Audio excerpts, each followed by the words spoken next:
Inès, est-ce que tu as une relation avec Kevin dans le dos de Thibaut? Elle s'appelle Harmonie, elle est coach en libération corps et esprit. On a enregistré une interview qui a cartonné, qui a été diffusée cet été. Elle a surtout sorti un ouvrage qui cartonne tout autant, qui s'appelle Bordel, soyons libres. Harmonie Albertini, est-ce que tu te sens libre de dire tout ce que tu auras envie de dire sur ce AJA 191? 100%, sans filtre. C'est parfait.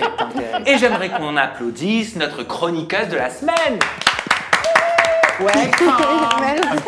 Elle passe du fauteuil invité au fauteuil chroniqueuse de la semaine. Elle s'appelle Cynthia, elle est actuellement en diffusion dans La Villa des Cœurs Brisés, saison 9. Ça se passe du côté de TFX.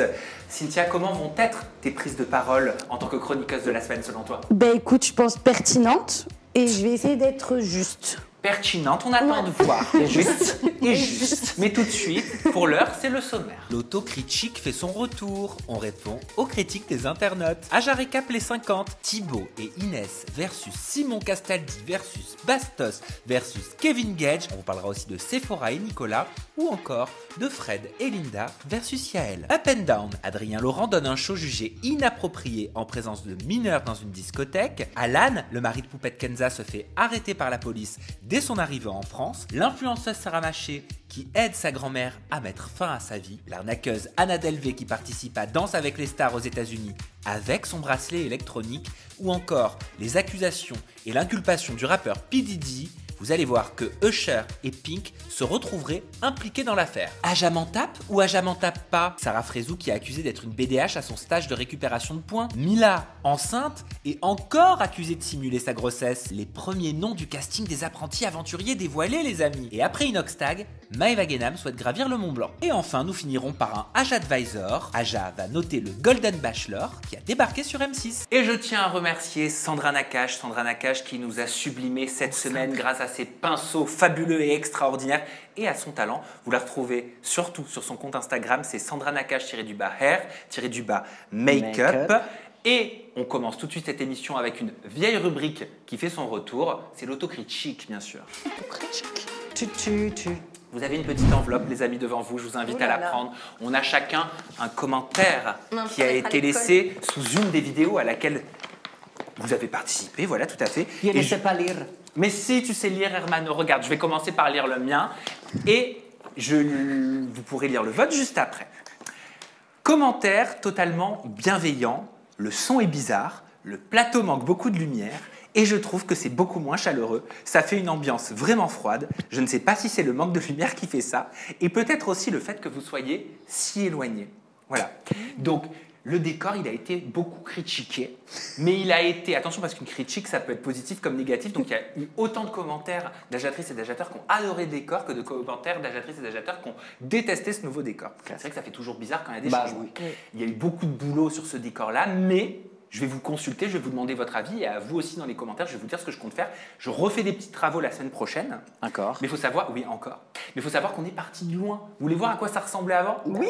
Regardez. Voilà, donc c'est très grand, c'est grand. J'adore le plafond. Très graphique. Tout va être créé. Là, ce sera l'espace pour la régie. Je vais vous montrer un peu où sera le décor. Tout le plateau d'AJA et des interviews, c'est tout ça. Tout ça, c'est la zone de tournage. Voilà. Donc il va y avoir des belles tapisseries, des beaux tableaux, des beaux fauteuils, de la belle déco. Enfin bref, voilà. Ça va être nickel. Ça, c'est le terrain de jeu. En toute honnêteté, hein, vous avez le droit de dire il est dégueulasse le décor. Je veux dire, j'ai aucun problème avec ça. Non. Qu'est-ce que vous en pensez? Bah moi j'adore le décor. Mais aussi, moi j'adore, ça fait un peu années 70, ça fait AJA, ça fait cuisine, c'est un peu de rose, c'est bien. Mais oui, mais tu trouves pas que le palmier c'est cheap, que le jaune ça fait mal aux yeux, il y a trop de cadres, ça fait Secret Story des années 2006. On est tous un peu cheap. Je voudrais rentrer dans les maisons de tous les gens qui ont fait le commentaire pour voir si tout est nickel et magnifique. Mais ils ont le droit, c'est leur émission préférée. Bah oui. Bastos, qu'est-ce que t'en penses? Bah, je décorerai pas mon appart comme ça, mais mais après je trouve que ça s'y prête bien. Je veux dire, ça va avec l'émission. Bon, alors ce que je compte faire, et vous me dites ce que vous en pensez, je vous consulte maintenant, c'est que cette tapisserie, perso moi que j'adore, je compte la mettre à la place du palmier, continuer les soubassements derrière vous les chroniqueurs avec les moulures roses, mettre la tapisserie avec les pois rose pâle et remplacer la tapisserie jaune derrière le plan invité et chroniqueur de la semaine par la même tapisserie pour que ce soit plus homogène, qu'il y ait moins d'informations. Ok. Ah, donc, Ça peut être même joli, couleur oui. partout. Oui. Bah, ça va. Bah oui. On va à la plage, merci. Qu'est-ce que vous en pensez? Oui. Ce serait mieux que je laisse le palmier des années 90? Bah écoute, non, mais à toi de voir, ça dépend ce que ça sort. Comment ça ressort. Mais c'est ça aussi, parce qu'il y a nous ce qu'on voit quand on est sur le plateau et c'est quand même différent du rendu à l'image. Donc en tout cas, le plus important, c'est qu'on s'y sente bien. Bon, bah, en tout cas, moi Et on s'y sent bien. Voilà. Exactement. j'ai hâte de vous lire, voilà, savoir ce que vous en pensez. C'est à qui? Bastos, c'est à toi. C'est un petit malin qui a écrit ça. Bastos chroniqueur, ça va finir en je balance tous les dessous d'Aja dans quelques mois, ça. C'est un petit malin, mais j'ai envie de répondre. En fait, aujourd'hui, si tu te prêtes au jeu et que tu invites Bastos, c'est que tu as confiance en toi. Mais et pas que, Bastos. Et que les dessous, bah, tu les assumes, quoi, d'une certaine manière. Sauf s'il y a des dessous qui sont inventés, ça peut arriver Ah aussi. ouais, Ça mais peut alors arriver ça c'est pas Bastos. Bastos, c'est que les vrais dessous. C'est à qui de lire son autocritique? Non, mais ça, c'est vraiment méchant. Ça, c'est méchant. Hermano est de la même couleur que le décor derrière lui. Non, mais c'est pas gentil de dire des trucs comme Écoutez-moi ça. bien. Non, mais... Non, mais attendez, alors ça dépend de quelle couleur. Cheveux, oui, en fait, cet été, j'étais à la mer, j'ai mis une crème pour les éclaircir. Et la couleur de peau, excusez-moi si j'ai bronze, parce que dans un mois, je serai blanc comme un queue d'un enfant. Donc voilà, j'en profite. Ça te va très bien, en tout Je cas. croyais que c'était que moi qui te voyais orange, je suis rassuré quand même. Parce que je suis orangine, tu veux bouffe-moi comme un bon orange. Jennifer, ton autocritique. Et j'ai pas regardé avant, donc Jennifer a un air de Demdem un peu plus clair. C'est quoi, Demdem? Ah purée, je l'avais pas vu. Franchement, elle est De belle. ouf. Franchement, elle est belle, elle est jolie. hein. Oui, elle est très jolie. Bon, voilà, après c'est un autre style. Bah, ils ont dit plus classe. Moi, c'est gentil. C'est une critique, moitié critique, moitié Bah pas ouais. critique. Cynthia, Et on c'est à embrasse toi. Demdem au passage. Je pense que Cynthia est victime de la télé entre la pression, les clashs, les caméras, le monde autour, etc. Elle ne peut pas être elle-même et avec sa sensibilité, ça n'arrange rien. Mais la voir sur Aja est une réelle surprise. J'ai apprécié ses interventions. Bah merci, écoute, ça fait plaisir. Et non, je suis pas victime de la télé, je suis juste victime de ma sensibilité, du fait que je sois un peu écorchée et que, bah en fait, j'ai pas de demi-mesure. Donc Je suis c'est ému. soit tout, soit rien. Et Voilà. tu l'aimes bien, notre nouveau chroniqueur, Bastos? Dis la vérité.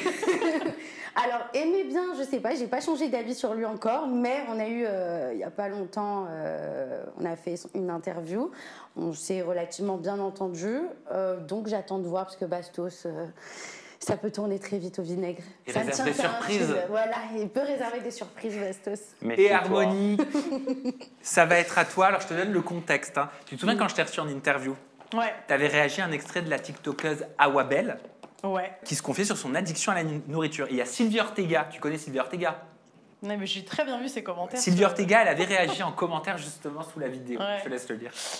Alors, Sylvie Ortega, désolée, mais bouffer à outrance, effectivement, c'est une maladie. Et une maladie, on la soigne. On n'encourage pas une personne en surpoids à manger si ça lui fait plaisir, car ses organes, ça ne leur fait pas plaisir du tout. Ça, c'est la grossophobie classique. C'est-à-dire qu'aujourd'hui, alors c'est pas qu'en France, hein, on ne reconnaît pas déjà l'obésité comme une maladie multifactorielle. Donc là, Awabel, elle expliquait qu'en fait, elle avait une addiction à la nourriture. Elle est malade. Donc il n'y a pas d'encouragement, personne n'a encouragé personne à être gros. Moi, par exemple, j'ai une maladie qui fait que je ne peux pas perdre de poids, je dois passer par des opérations, une maladie qui n'est pas reconnue en France. Quand on voit mon mode de vie, j'ai un meilleur mode de vie que la plupart des gens, tu vois. J'ai vu quelques commentaires de cette fille qui avait l'air très énervée sous la vidéo, donc je ne sais pas si elle a des problèmes, des TCA, ou ce genre de choses, mais la pauvre Awabel, elle a rien demandé, quoi. Et ben, c'était notre autocritique. Et tout de suite, on passe à la Jarécap. Alors, la Jarécap, on va parler des 50. On va parler de Thibaut, d'Inès, de Simon Castaldi, de Bastos, de Kevin Gage, de Sephora, de Nicolas, peut-être de Fred et de Linda versus Yael, si on a le temps. Je ne sais pas si vous l'avez vu, mais c'est quand même la guerre hein, sur les réseaux sociaux entre le couple Thibaut et Inès et Simon Castaldi. Le feu aux poudres a été mis par des déclarations de Thibaut et Inès à la suite de leur élimination. Regardez. Il n'y avait pas de Simon, ça n'existe pas. Il faisait la star, le mec il débarrassait pas ses assiettes, il disait bonjour à personne, il faisait comme si les autres c'était de la grosse de Cassandra et Castaldi. Pendant 4-5 jours, ils ont fait que des fausses embrouilles. Où à un moment Simon il menaçait de quitter le château, ou Simon il était comme un zombie en soirée, ils ont même pas passé la séquence parce qu'il était défoncé. Ils ont pas passé cette séquence là, ils faisaient que se prendre la tête pour avoir des séquences parce qu'ils pensent que c'est ça qui va passer. Donc Simon Castaldi, il a répondu sur ses réseaux sociaux, il a écrit « Comment peux-tu tenir ce genre de propos à mon égard dans un live petite sous-M que tu es ? Malheureusement, je ne parle pas de toi ni de ton couple et de ta femme, même si je crois, moi, j'ai vu des choses assez tristes. » Retenez ça. Je vais porter plainte pour injure publique et dénonciation calomnieuse en sous-entendant que je suis un drogué. Tu as voulu jouer dans une cour que tu ne maîtrises pas. Dans un premier temps, est-ce que vous estimez que c'est une vendetta de la part de Thibaut et Inès ou c'est un simple désir de rétablir la vérité? Cynthia? En fait, je pense que tu as raison dans un sens où tu dis vendetta et d'un autre côté aussi, c'est pour rétablir un peu la vérité. Je pense qu'ils ont eu un peu le seum aussi du fait que Thibaut est parti comme ça, sachant que Simon lui avait donné, entre guillemets, sa voix, on va dire. Mais bon, c'est un jeu, faut rester calme, de revenir sur les réseaux sociaux, de balancer des trucs comme ça. Hermano. On se souvient bien que Bastos, il avait déjà eu cette discussion avec Simone. Et c'est quelque chose que dernièrement, on peut voir sur les réseaux, ça revient souvent, tout ce qui c'est la défense, l'abus. Mais attention, du coup, défoncer. est-ce qu'il n'y a pas aussi une vague sur laquelle tout le monde est un peu en train de surfer en ajoutant des choses parce qu'on sait que ça fait parler, parce qu'on sait que ça fait le buzz. Donc est-ce qu'on ne va pas s'engouffrer dans cette brèche en se disant ça va forcément faire réagir Moi, je trouve que tu as raison d'un côté, parce que le mot défoncer fait hyper réagir, parce que du coup, les gens, ils font l'amalgame entre le fait qu'il y en a qui sont bourrés et d'autres qui sont peut-être défoncés du coup de ce que toi t'avais dit et tout dans ton truc. Donc en fait, je me dis, ça sert à rien d'aller aussi loin pour un jeu. En fait, je trouve que ça se fait pas de mettre, tu vois, l'hygiène de quelqu'un comme ça juste parce que t'as le seum, parce que t'es parti. Il est allé très loin. Mais après, comment vous interprétez cette phrase qui dit Simon quand il dit « Même si, crois-moi, j'ai vu des choses assez tristes » quand il parle de son couple avec Inès. Tu sais ce qu'il sous-entend ou pas? Moi, je l'ai expliqué. Je l'ai expliqué sur mon stream, ce qu'il sous-entend, parce que cette histoire, je l'ai entendue. La rumeur dit que une personne aurait ouvert la porte une nuit, une fois que Thibaut avait quitté le tournage, et aurait découvert Kevin Gage et Inès en plein préliminaire, et en plus en pleine consommation de stupéfiants. Alors ça, pour le coup, j'avais pas cette rumeur-là. La réalité des choses, c'est que il y a une manière de prendre cette histoire comme c'est la surenchère, c'est l'escalade, et ça va de plus en plus haut dans... on peut peut-être voir ça comme de la calomnie ou de la dénonciation. Moi, à mon sens, il y a des choses très graves qui se sont passées sur ce tournage, et c'est ces choses très graves qui font que les esprits s'échauffent, là, maintenant. Alors, et c'est ces choses-là qui font qu'on voit ça. Alors, il y a Thibaut aussi qui en a parlé en live. Je vous propose de regarder un extrait vidéo. Il était assez remonté et il dit « Kevin, il voulait ma femme ». Regardez. On n'est pas là pour regarder les feux de l'amour, si c'est pour voir Lozina, Kevin Gage et tout ça qui font leur truc d'amour. Flemme, la flemmada. Vous verrez. Et tu sais quoi, on en parlera à ce moment-là. Il voulait ma femme. Et hier soir, pendant que j'étais au sport, j'ai reçu un message en DM sur mon compte Instagram d'une abonnée qui me dit « Coucou mon Sam, dans le prochain Aja, pourrais-tu évoquer ce que Bastos a dit dans son live concernant une éventuelle rumeur de tromperie entre Inès en couple avec Thibaut, qui aurait fait des préliminaires avec le Jaguar. Regarde la dernière vidéo de Bastos, il en parle et personne n'a l'air de réagir. » Donc voilà, déjà, tu vois, ton commentaire n'est pas tombé dans l'oreille d'un sourd. On en parle aujourd'hui. Et j'aimerais bien, je ne sais pas, je vais m'adresser à la régie. Si on a les coordonnées de Thibaut, est-ce qu'on peut essayer de le contacter, de l'appeler, d'établir une connexion avec lui? Le temps que je pose une question peut-être aux chroniqueurs et aux invités, comment on en arrive à dire des choses pareilles? Quel est l'intérêt en fait de dire pendant que Thibaut il n'était pas là, sa nana elle s'est retrouvée dans le lit de Kevin? Quelles sont les preuves concrètement? Il n'y en a pas. On est bien d'accord. En fait, le problème des réseaux, après, dites-moi si je me trompe, bon, mis à part Bastos, que c'est pas parce que je l'aime, mais parfois il montre effectivement. Non, mais c'est vrai, il dit la vérité sur certaines choses, il a la preuve. Souvent, dans les réseaux, on le sait très bien, personnellement, on le sait, on peut lancer des petites pièces, enfin des petites phrases, des petites choses qui ouvrent automatiquement une tempête, alors qu'en réalité, on n'a pas la preuve. Et le problème, c'est que les gens qui nous suivent, ils ne vont jamais au-delà.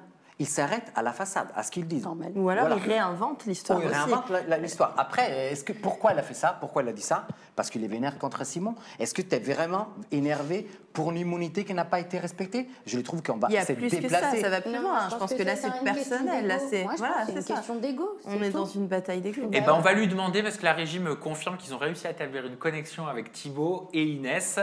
Est-ce qu'on peut... On va les voir? Ouais, génial. Voilà. Super. Hello, Thibaut. équipe.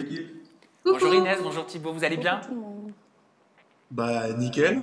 En train de parler de drama de télé, mais bon, on est là pour ça. Ouais, mais justement, je vous la pose. Vous, comment on en arrive à avoir cette rumeur qui circule sur votre couple sur les réseaux sociaux? C'est grave quand même qu'on entende que pendant que tu tournerais le dos, Thibaut, Inès, elle se retrouverait dans le lit du jaguar. Bon, ouais, la version de l'histoire, elle a quand même changé au cours du temps, mais ça, elle va vous le raconter un petit peu mieux que moi, je pense. Ah, ok. Bah, il t'a posé la question à toi, réponds. Bon, ok. C'est vrai que c'est Moi, en gros, déjà, pour revenir sur l'histoire avec Simon, on s'est dit qu'elle était close. Après, il y avait cette, si tu veux, cette rumeur qui avait circulé après le tournage. Et de notre côté, on attendait un petit peu de voir le montage, de voir ce qui allait sortir sur cette rumeur-là, parce qu'on voyait un petit peu de quelle personne était à l'origine de ça, et voir en fonction. Bon, Bastos en a parlé hier en live, et au final, bon, de mon côté, je sais très bien où on en est, je connais mon couple, j'ai eu plein de retours, et des personnes qui étaient présentes sur le tournage, et de personnes très proches de la production. Tout porte à, à penser que ça va très bien entre nous, quoi.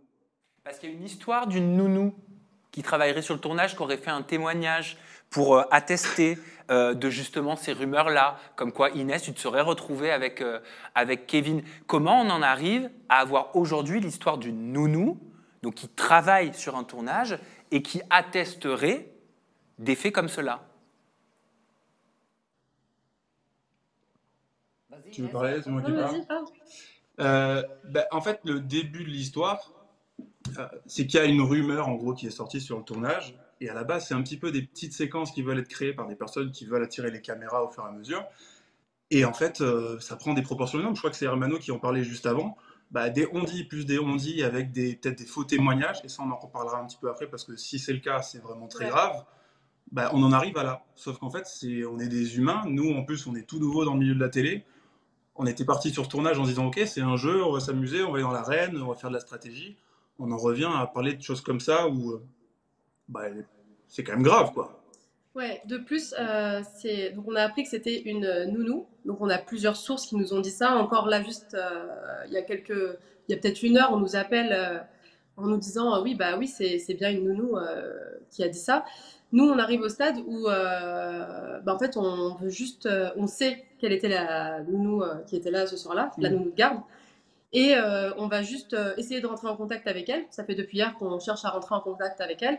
Et on réglera ce problème de notre côté parce qu'on trouve que c'est très grave qu'un employé de la production qui est censé s'occuper de nous et nous protéger se retrouve à faire du coup je ne sais pas si on peut appeler ça un faux témoignage, mais en tout cas ça y ressemble, pour pouvoir justement donner de la crédibilité à des séquences, si je puis dire, des séquences, ouais. Bon, on va être clair. On va être clair. Inès, est-ce que tu as une relation avec Kevin dans le dos de Thibaut? Non, j'ai pas eu de relation. Si vous voulez, pour la petite histoire, je vais vous la faire courte. Je vais faire clair et concis. C'était le vendredi soir. Après, la prod a organisé une soirée. Après cette soirée, on s'est retrouvés dans les dortoirs avec d'autres candidats. Au fur et à mesure de la soirée, les candidats sont partis. Je me suis retrouvée avec Kevin. On a parlé comme j'aurais parlé avec n'importe quel autre candidat. Et c'est tout. Le lendemain, j'en ai pas entendu parler. J'ai commencé à entendre parler de cette histoire le dimanche en off. On est venu m'avertir qu'une candidate n'avait pas eu de séquence depuis quelques jours et elle voulait faire une séquence à ce sujet, donc le lundi. Et c'est parti vraiment de là. Voilà. Et après, de là, la version, elle a évolué, elle a changé une dizaine de fois jusqu'à aujourd'hui, en fait, parce que j'en apprends vraiment tous les jours. Si on laisse une semaine, en fait, on apprend qu'elle est mariée avec Kevin Gage. Quelle candidate aurait souhaité faire une séquence?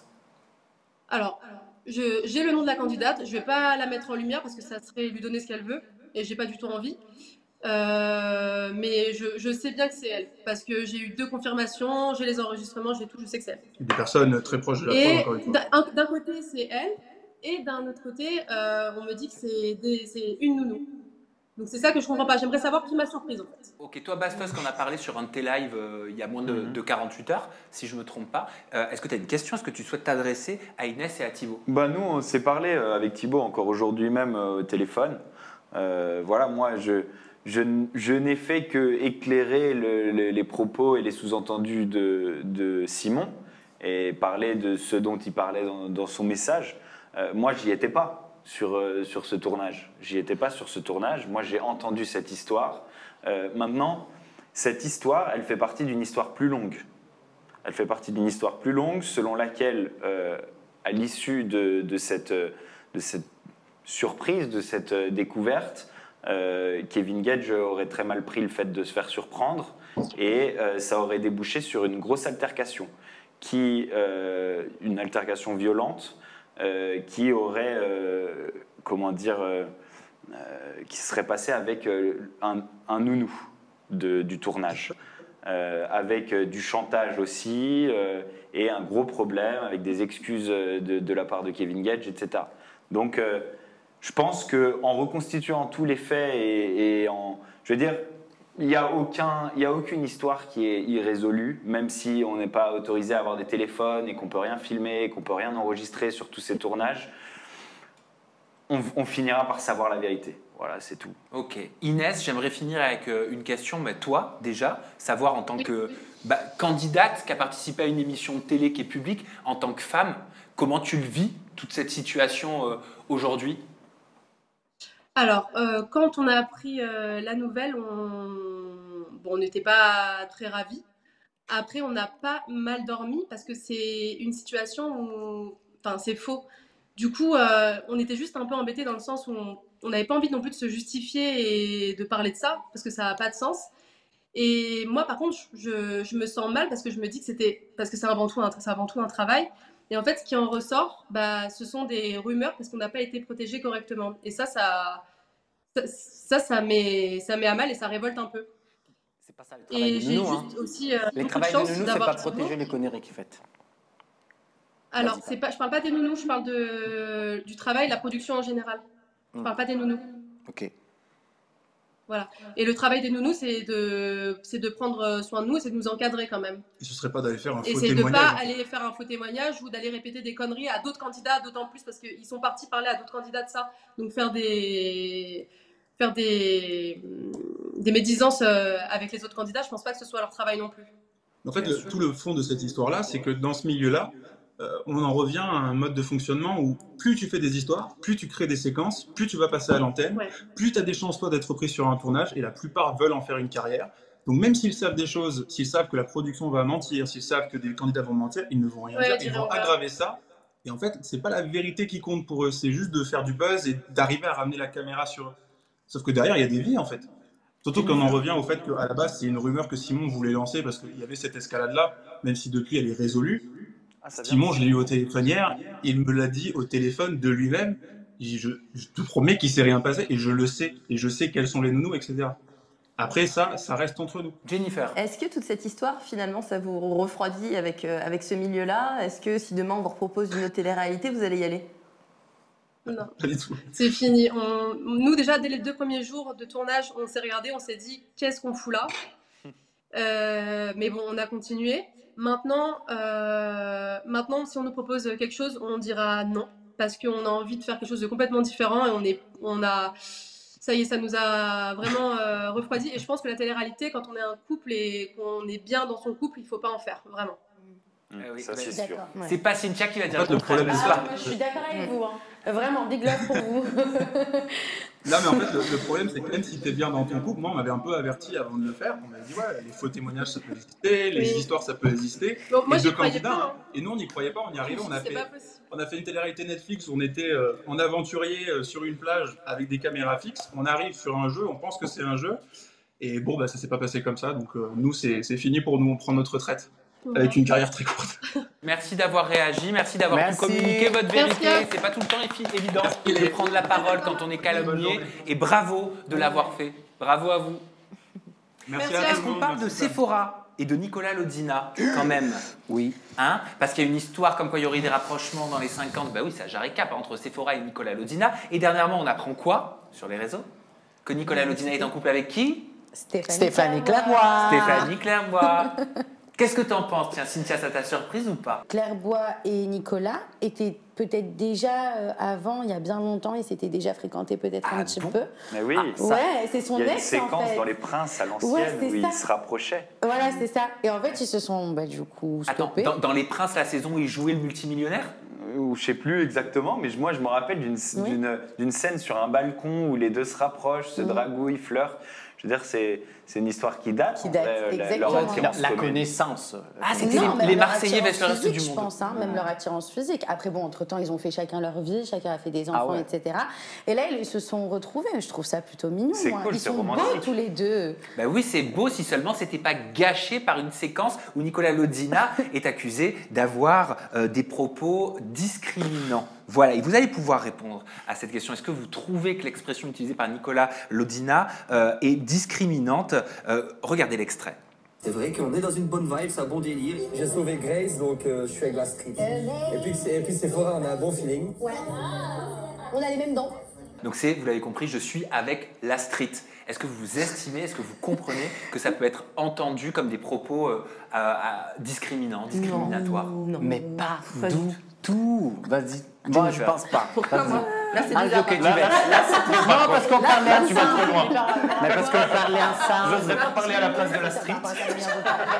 Le fou. Non, parce qu'on parlait ensemble. De toute façon, récap, silence. Non, je pense pas du tout, ça m'a pas du tout dérangé, ni à moi, mais ni franchement Sephora. Je ne sais pas si vous avez suivi un live de Sephora. J'ai regardé un live de Sephora où clairement elle dit qu'absolument la chose ne l'a pas dérangé. En plus, Nicolas, il dit que lui, il se faisait traiter d'éléphant de sa part. Donc je veux dire, c'était vraiment un jeu entre eux. Et là, en plus, il tease le rapprochement entre les deux. Même Sephora lui dit, ouais, peut-être qu'il est venu vers moi pour stratégie, du blablabla, comme d'habitude. Donc franchement, moi, perso, ça ne m'a pas bouleversé.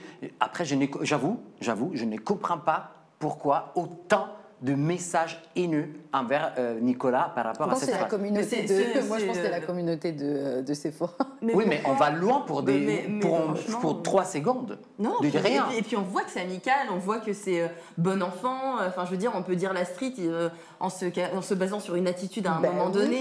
Oui.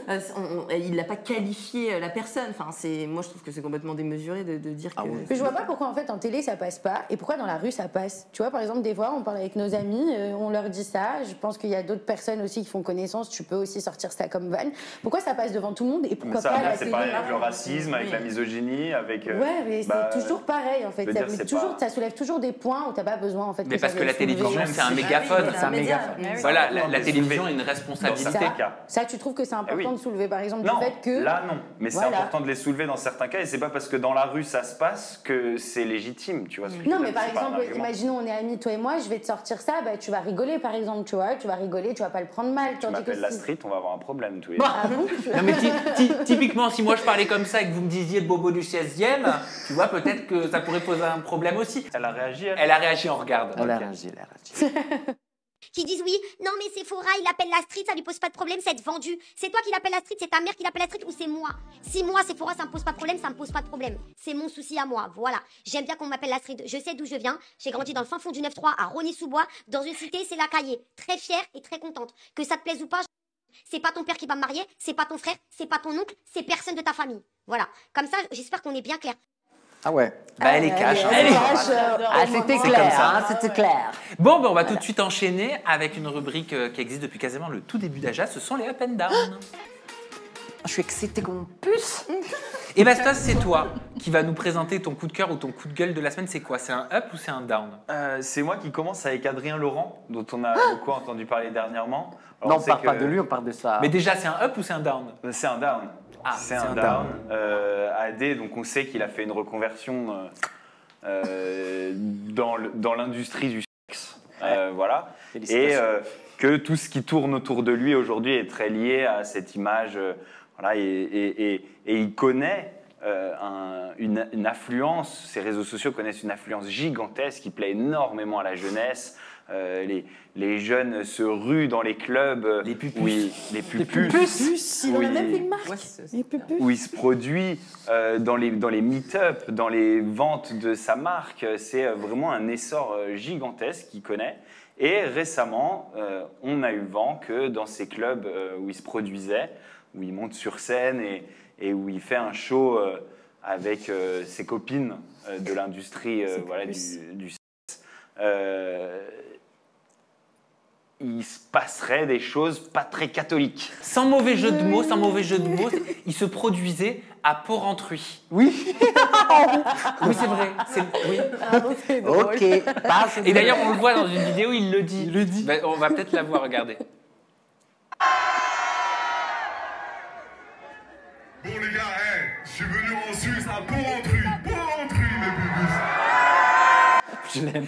Non, mais quand on connaît l'histoire qui est pas drôle, parce que tu vas nous raconter la suite, de quoi il a accusé, en fait, Adé Laurent, et qu'est-ce qu'on voit sur ces vidéos qui choquent apparemment. Alors malheureusement, il semblerait, en tout cas, c'est les rumeurs qui sont arrivées, qu'il se passait, voilà, comment dire, qu'on voyait de la nudité dans ces soirées. Devant des mineurs. Devant des mineurs, devant énormément de monde qui n'avait pas forcément demandé à voir ça. Ouais. Pas que ça. Qui se passerait, Mais vous le savez. se passerait des actes sexuels. Mais vraiment. Voilà. Et je l'ai vu parce que je sais la C'est vidéo ça, je veux dont savoir. tu Parce parles. que dans le live, ils étaient 1, 2 et Aquababe qui l'a dit, j'ai une vidéo à vous montrer. Ouais. Je On veux l'a savoir ce que vous avez vu. Franchement, on peut Cynthia, pas vous tu vas dire. nous expliquer, on va juste éviter les mots interdits. Ouais, alors, bon, c'est comme a dit, on voit de la nudité, on voit 2 femmes, 3 femmes, je sais plus, 2 femmes, 3 femmes, Adé Laurent du coup, une femme qui est en train de s'occuper du bien-être d'une autre femme sur un sofa, l'autre qui est en train aussi de s'occuper du bien-être d'un mec, et Adé Laurent qui regarde... Qui encourage vivement. Qui encourage vivement et qui... Mais il ne participe pas. Mais il ne participe pas. Par contre, ce qu'il a fait, c'est qu'il a fait un autre show, ça je ne sais pas si tu l'as vu la vidéo, il avait un autre show où lui-même a voulu faire du bien à une femme en boîte de nuit au milieu de toute la foule. Et là, je l'ai la vidéo. Celle-là, je l'ai, donc je pourrais vous la montrer. Voilà. Vous voulez la voir après. Non, il paraît qu'il y a des danseuses qui viennent mettre leur partie intime sur la tête de certains clients. Alors ça, oui, genre par exemple les danseuses, elles viennent twerker sur la tête de certains clients. Mais là, on va beaucoup plus loin que ça, on va carrément filmer des scènes un peu... pornographique. Ok, on va Sur éviter, scène. s'il vous plaît, de dire ces mots-là. Je suis désolée, c'est Mais la vérité. Genre, c'est le choquant. problème, apparemment, c'est très que choquant. c'est pas les actes, mais ce qui a été fait avec la présence des mineurs. Non, mais attends. D'accord? Mais, info, déjà, le nom de la série, ça s'appelait Projet X. Oui. Bon, déjà, Ouais, je veux dire, Project X. ça peut me laisser un peu. Et alors, on pourrait tweeter. Oui, bien sûr. C'est vrai, c'est vrai. Et puis Projet X, c'est un film. Oui. C'est Et vrai. c'est pas, Et il y a c'est pas pas du ça. tout de... Mais, Exactement. oui. mis à part de l'effet que moi, perso, je n'ai pas vu la vidéo. Vous nous avez bien décrit, apparemment très bien. Tout le monde s'est soigné de bien-être d'autres. Le procureur de la petite ville a parlé. De Porrentruy. Oui, j'arrive même pas à le prononcer. Bah oui, mais on embrasse d'ailleurs toutes les personnes qui vivent à Porrentruy. Voilà, Il s'appelle merci. comment Il s'appelle comment Le Porrentruy rose. Non, je ne sais pas. Moi, le procureur a dit qu'en fait, il n'y a pas eu de problème légal, on dit comme ça, parce que là-bas, les mineurs, ils pouvaient rentrer dans cette forêt. Oui, c'est ça, exactement. C'est la loi la n'interdit loi pas aux dis- mineurs ayant terminé leur scolarité d'assister à un tel spectacle. Mais il a Voilà. aussi dit qu'il n'y avait aucune nudité. Moi, j'ai vu des déclarations comme quoi il n'y avait eu aucune nudité. Ce qui est clairement un mensonge étant donné les vidéos qu'on a vues. Oui. Après, il faut voir aussi à qui revient la responsabilité. Est-ce que c'est l'établissement qui accueillait l'événement, voilà, qui était en charge d'accueillir cet événement, ou alors Adé Laurent qui a loué, privatisé le site et qui, pour le coup, est responsable juridiquement de Non, qui entrait. En fait, je pense les sincèrement lieux. que ce qui choque le public, c'est qu'Adé Laurent continue ses prestations extrêmement sulfureuses, extrêmement équivoques, alors même que depuis plusieurs mois, il est dans une histoire où il est accusé d'avoir eu des relations sous la contrainte, pour pas dire le mot. Oui. Voilà. Oui. Ou en tout cas, qui n'était pas en adéquation avec les volontés de la personne qui était en face, plutôt. Je préfère me corriger de cette façon-là. Si lui estime qu'il n'est pas coupable, je veux dire, s'il s'arrêtait, ça serait limite un aveu de culpabilité. Tu vois. Oui, mais je pense que c'est ce qui explique le choc encore plus des utilisateurs des réseaux sociaux. Après, là, c'est à la justice de faire son travail. S'il y a une Exactement. enquête en cours, il y a possibilité pour la justice soit de mettre des personnes en détention provisoire, soit de leur interdire certaines choses. Si ce n'est pas le cas, là, ce n'est pas à nous de... Complètement, étant donné qu'il bénéficie pleinement de la présomption d'innocence. Ouais, et je te rappelle qu'on avait reçu sur Aja l'avocat de la jeune fille. De la plaignante. De la plaignante. D'une plaignante, oui. Et on avait déjà discuté sur ça. Je me suis fait déglinguer à l'époque parce que les gens me disaient « Ah, mais toi, tu peux rader. » Non, je ne suis pas pour rader, c'est juste que pour l'instant, on n'a pas d'infos, il n'y a pas une suite légale aux tribunaux par rapport à ça. On n'en sait rien. Moi, je suis surtout très inquiet de voir cet attrait général de la jeunesse pour ce genre de contenu. Exact. On n'a jamais vu ça auparavant. Hein. Je veux dire, cette excitation générale pour... je veux dire, c'est nul, quoi. C'est comme si ce monde qui était un peu finalement fermé, entre gros guillemets, glauque, voilà, comme s'il était devenu accessible en fait. Finalement, il n'y a plus de barrières et les réseaux sociaux et ce type de figure comme Adé Laurent rendent accessibles des choses qui n'étaient pas avant et qui étaient... Mais c'est qu'il est acclamé comme une superstar. Ouais, mais c'est ce moi, que je voulais dire. Moi, je viens quand même à me poser la question et à me dire quand même la société d'aujourd'hui, on banalise énormément de choses, je trouve. Enfin, on banalise quand même maintenant des vidéos qui peuvent sortir comme ça. Bien, il y a des gens qui s'acclament et qui disent non, ce n'est pas normal parce qu'au moins on a un peu d'intelligence dans ce monde-là. Mais je trouve que franchement, depuis que Adé Laurent, en tout cas, a fait sa reconversion professionnelle, j'ai l'impression qu'il y a beaucoup plus de jeunes, beaucoup plus de personnes qui le prennent normalement, en fait. Et c'est quelque chose qui est beaucoup plus ouvert, alors qu'avant, c'était un sujet qui était beaucoup plus fermé. Oui, mais c'est pas normal non plus. C'est-à-dire de travailler dans l'industrie intime. Oui, dans l'industrie intime. J'ai l'impression qu'il a lancé une era. Je ne sais pas comment, je ne sais pas pourquoi, je ne sais pas comment il a fait, mais j'ai l'impression qu'il a vraiment lancé ce truc-là, où maintenant les jeunes s'en foutent, quoi. Et préfèrent regarder carrément les shows d'Adé Laurent que peut-être aller sur des sites qui sont dédiés à ça. Oui, mais entre ça et regarder des gens comme vous sur TikTok qui demandent de l'argent, c'est quoi le mieux? Ni l'un ni l'autre. Ni l'un ni l'autre, hein. Moi je suis d'accord avec toi, hein, les deux, hein, de toute façon. Mais bon, après, il y a eu des grandes icônes de ce milieu-là qui étaient des superstars, hein, Rocco Siffredi, ce genre de choses. Oui, mais c'est autre chose. Voilà, c'était des superstars du X, et que voilà. Et ben voilà, adulés à une autre façon. En fait, c'est une version 2024. Voilà. Ouais. Rocco Siffredi. C'est vrai. Et pour de vrai en plus. Ah oui, c'est vrai, je me rappelle. Oui, mais c'est pas le sujet. Merci beaucoup, Bastos, pour ton humeur de la semaine. Cynthia, c'est à toi. Je stresse un peu. C'est vrai, tu stresses, mais pourquoi? Oui, je connais mon sujet, mais je stresse un peu. C'est la première fois. fois. Normal. Imagine, t'es dans ton salon, on était poteaux, et tu dois nous expliquer un sujet qui t'a grave fait palpiter. Une fois que tout épice pas dessus, c'est bien. Et tu commences par nous dire en fait si c'est ton up ou si c'est ton down. Et tu nous expliques pourquoi. Ok, ça marche. Bon, bah, du coup, ça va être mon up. C'est Alan, le mari de Poupette Kenza, qui se fait arrêter par la police dès son arrivée en France. Donc, du coup, moi, j'ai eu des informations du bloqueur Aquababe qui m'a dit que Alan, le mari de Poupette, avait pris l'avion ce dimanche 22 septembre au soir pour un atterrissage le lundi 23, où il a été directement arrêté à l'aéroport sans limite passer la douane, quoi. Donc, je ne sais pas si on a une vidéo à l'appui. Je sais pas si on a des vidéos pendant que tu parles qui vont s'afficher. Ok, voilà. Bah, du coup, comme on peut le voir sur la vidéo, il a été interpellé par la police en civil à la sortie de l'avion. Donc, une arrestation qui confirme l'information qui a été sortie à ce sujet. Donc, d'avoir probablement cavale du mari de Poupette.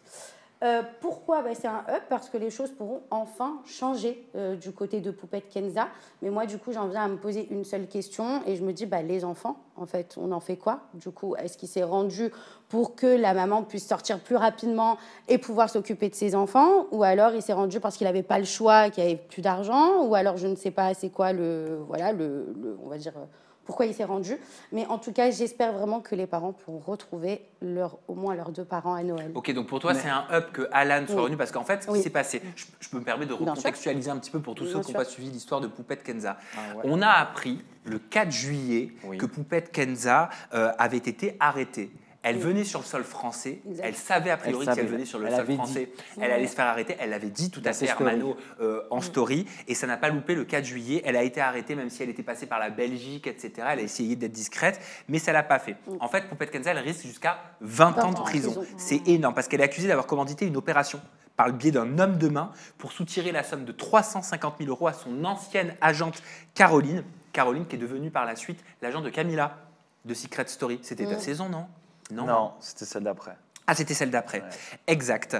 Et si vous voulez, il y a un homme de main qui s'est rendu devant l'école des enfants du couple qui s'appelle donc Caroline et Walid pour mettre la pression. Il explique qu'il a mis une balise GPS sous la voiture de la maman qui suit sa vie, qui suit ses enfants, et il lui dit: si tu payes la somme de 350 000 €, tu n'entendras plus jamais parler de Poupette Kenza. Ça, ce sont des infos donc du Parisien qui sont tombées récemment. Donc, il se donne rendez-vous. C'était un stratagème parce que la police était présente. La police arrête ce maître chanteur, cette personne, et dans les perquisitions, certainement qu'ils ont dû faire, ils ont trouvé des éléments, ils ont trouvé des messages dans lesquels on lirait Poupette Kenza qui dirait à ce maître chanteur, donc j'ai payé 25 000 € pour une pression devant une école en disant que tu es mon agent. Quand tu prends un tel montant pour une opération, c'est pas à la cliente de te dire quoi faire, non. Gère-moi ça vite, je pense avoir fait preuve d'énormément de patience. Ou encore, par Allah, j'ai envie d'être présente ce jour-là, qu'il voit ma gueule, ces fils de P. Elle se défend, Poupette Kenza, en disant que c'est pas elle l'autrice de ces messages, et elle remet la faute sur son mari, Alan, l'objet de ton up. Justement, Cynthia, je ne sais pas si vous imaginez. Elle accuse son mari d'être l'auteur de ces messages. Exactement. Les messages, il parle bien au féminin, il ne parle pas au masculin. Donc même l'interlocuteur pense que c'est une femme. Exactement. Et les enquêteurs, de toute façon, ont pu statuer et vérifier que le numéro correspondant était celui de Kenza. Ouais, et pas celui d'Alan. Et pas celui d'Alan. Voilà. Donc, est-ce qu'Alan aura le même discours aux autorités? C'est ça. Qu'est-ce que tu en penses, toi, Hermano? Je ne le sais pas, j'avoue. Alors, bon, déjà, ça fait des années. Moi, Poupette Kenza, bien évidemment, elle aussi, je ne l'aime pas.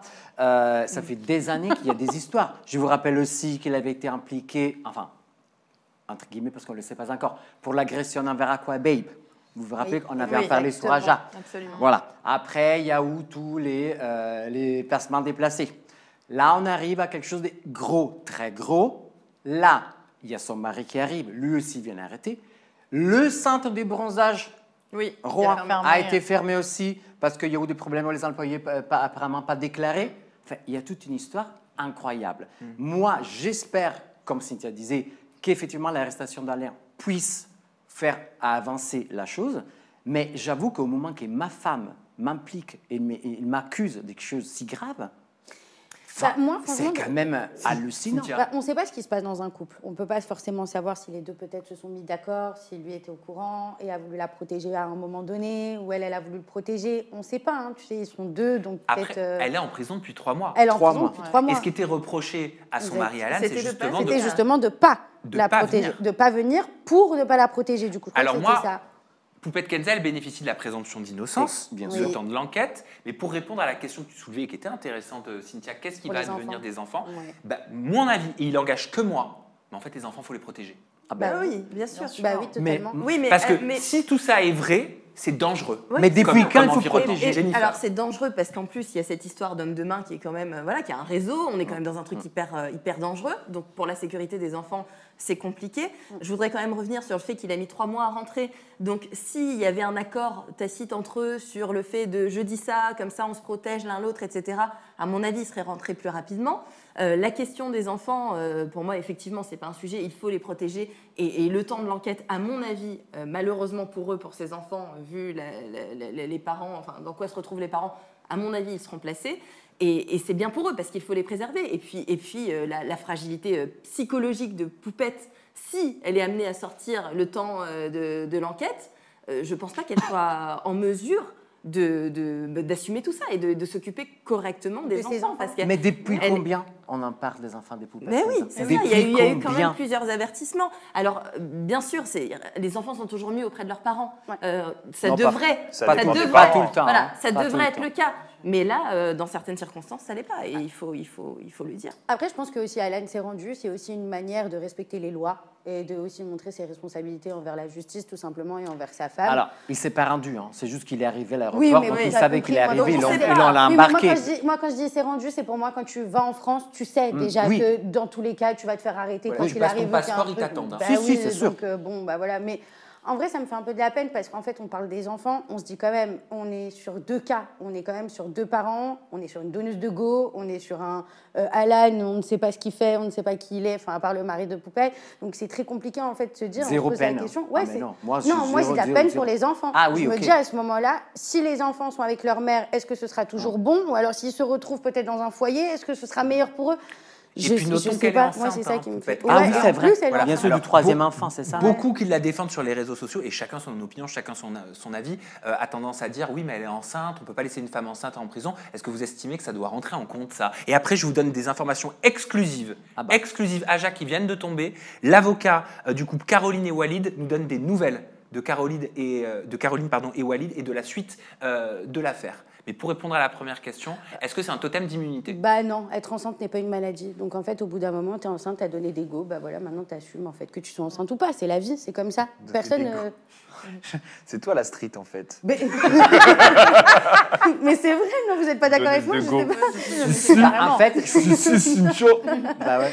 En fait, dire je suis enceinte, donc je ne peux pas faire ça ou ça, aller en prison, bah ça ne marche pas. Il aurait fallu y penser avant. Par contre, je comprends l'opinion publique qui est affectée par ça. Je comprends que les femmes qui ont eu des enfants se disent mon Dieu, moi si j'avais eu à vivre ça, ça doit être horrible, etc. Donc après, je pense que ces personnes-là font abstraction de ceux dont elle est accusée quand ils réagissent comme ça, un peu sur le vif.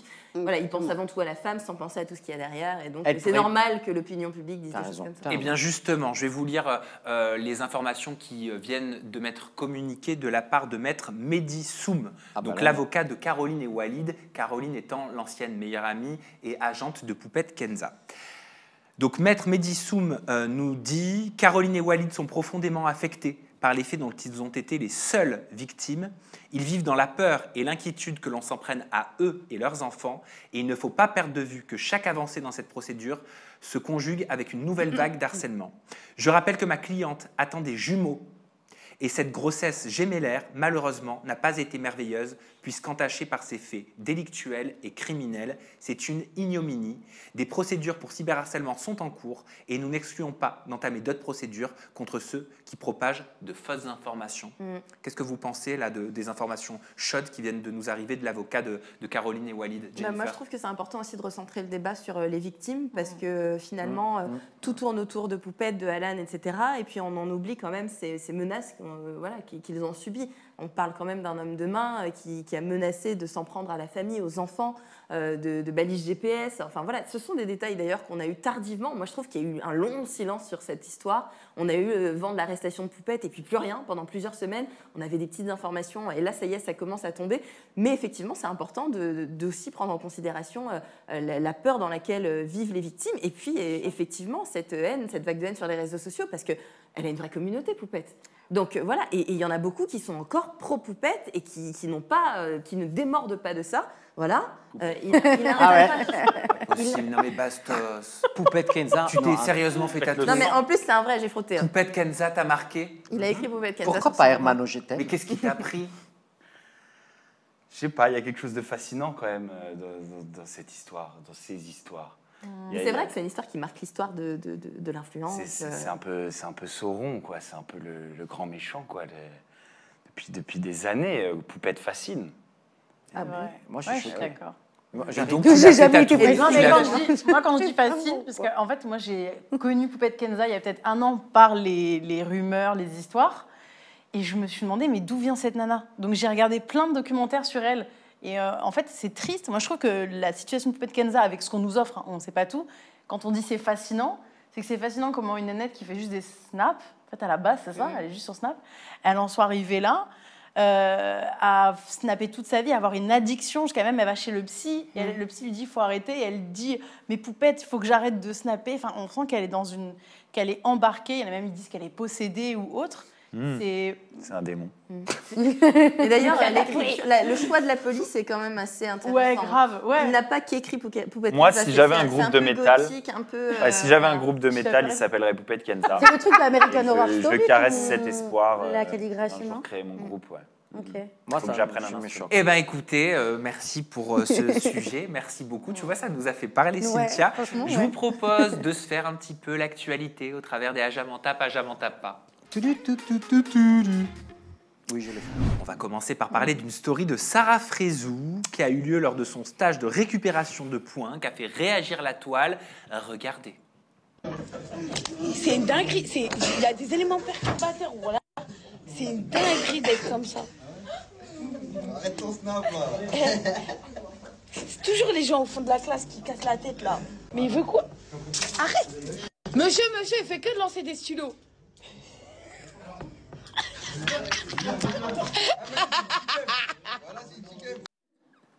Voilà, alors pour beaucoup, Sarah Frézou, elle s'est retrouvée au collège pendant ses stories, malgré son âge, hein, c'est ce qu'on peut lire sur les réseaux sociaux. On lit Sarah Frézou, c'est quand même une dinguerie, 40 ans, 12 mariages, 12 divorces à son actif. Mais elle est là à faire la BDH comme au lycée. Ben alors BDH, j'ai appris que ça voulait dire bandeuse d'hommes. Ah bah moi je savais pas non plus ce que pareil. ça voulait dire. Allez Alors, chercher. On vous expliquera après. Ou encore Sarah Frézou, à son grand âge, c'est une BDH.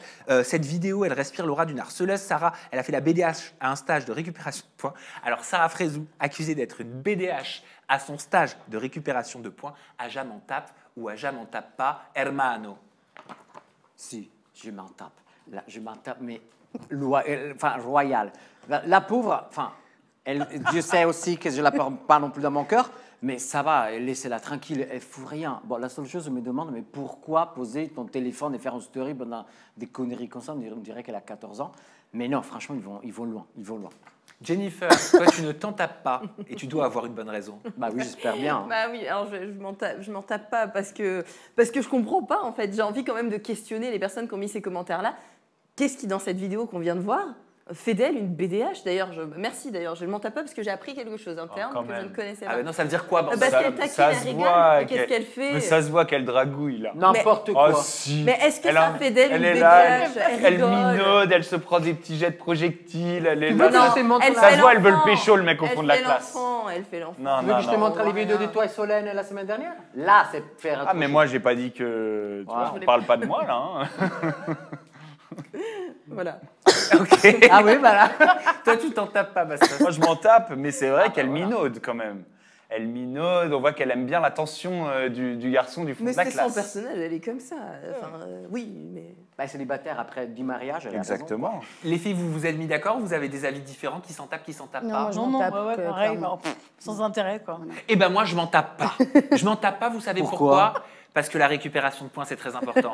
Savoir conduire, c'est très important. Oui, surtout quand, comme moi, on n'a pas le permis. C'est pour ça que je vais vous faire un quiz code de la route. Ah, vas-y, je suis prêt. J'ai mon permis au bled, c'est bon. Tu l'as acheté, toi, le permis? Non, je l'ai eu. Alors, écoutez bien, vous avez les propositions de réponse qui apparaissent sur l'écran.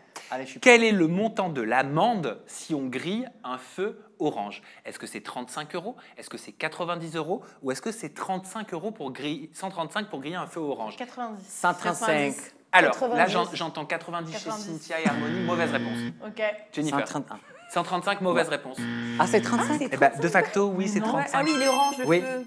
L'amende forfaitaire. Je pensais que c'était 0. Je pensais qu'on avait le droit de passer au feu orange. Ah non, pas du tout. Non. Ah bon? J'ai pas le permis, je le sais. Par contre, il n'y a pas de retrait de points. Voilà. L'amende forfaitaire, Bastos, c'est 35 €. L'amende minorée, c'est 22 €. L'amende majorée, c'est 75 €. Et cette infraction n'entraîne pas de retrait de points. Mais ça coûte moins cher que de piler et de se prendre la voiture de derrière. Mais grave. Ouais, mais à ne pas encourager, surtout pas, ça peut être très non, dangereux. c'est clair. Deuxième question, on va voir qui est un pro de la route. Quelle est la différence entre un rond-point et un giratoire? Réponse A, dans un rond-point, les piétons ont toujours la priorité alors qu'ils ne l'ont pas dans un carrefour giratoire. Réponse B, dans un rond-point, la vitesse maximale autorisée est plus élevée qu'au carrefour giratoire. Réponse C, la principale différence entre point et carrefour giratoire à sens giratoire réside dans le régime de priorité. La troisième. Excellente réponse. Ouais. Bravo. Je pensais que c'était j'entendais aucune ça. des trois et que dans un sens giratoire, on tournait dans le sens inverse. Ouais, madame, Eh ben non. bravo. Figure-toi, Bastos, que pour différencier les ronds-points des carrefours à c'est sens giratoire, il suffit de se référer à leur signalisation. D'accord. Tu fais bien le prof de télécole, merci. Ça m'excite. J'ai l'air intelligent comme ça. Bon, en gros, lorsqu'il s'agit d'un rond-point, tu n'as pas de panneau de signalisation ni de marquage au sol. La règle à appliquer, c'est celle de la priorité à droite. Oui. Toujours. Voilà. Troisième question de ce quiz récupération de points. Une place de parking entourée d'une ligne pointillée bleue est une zone payante. Vrai ou faux? Vrai. Mauvaise réponse. Non, c'est faux, Ah, c'est parce qu'en blanc. Italie, c'était comme ça, bah voilà. Ben non, il s'agit Bleu, d'une c'est place à handicapé. disque de stationnement. C'est exact. Le Ah. petit disque bleu que tu mets quand tu veux te garer dans ta rue. Ok, Comme toi. merci. Voilà.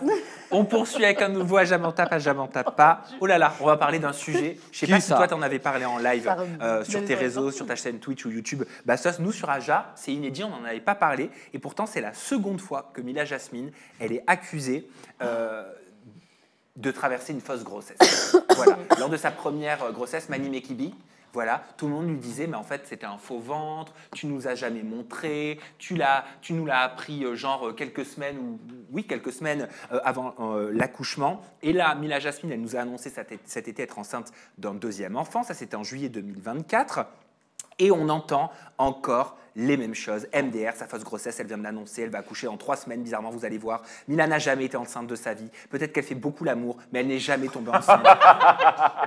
Mais c'est... Qui a dit ça? Et qui a dit ça? Mais franchement, les gens... Ça sort d'où, ça, commentaire? C'est drôle, ce commentaire. Ou encore, on peut lire « Ah bah, encore une adoption en cours ». Et Mila, elle a pris la parole, regardez.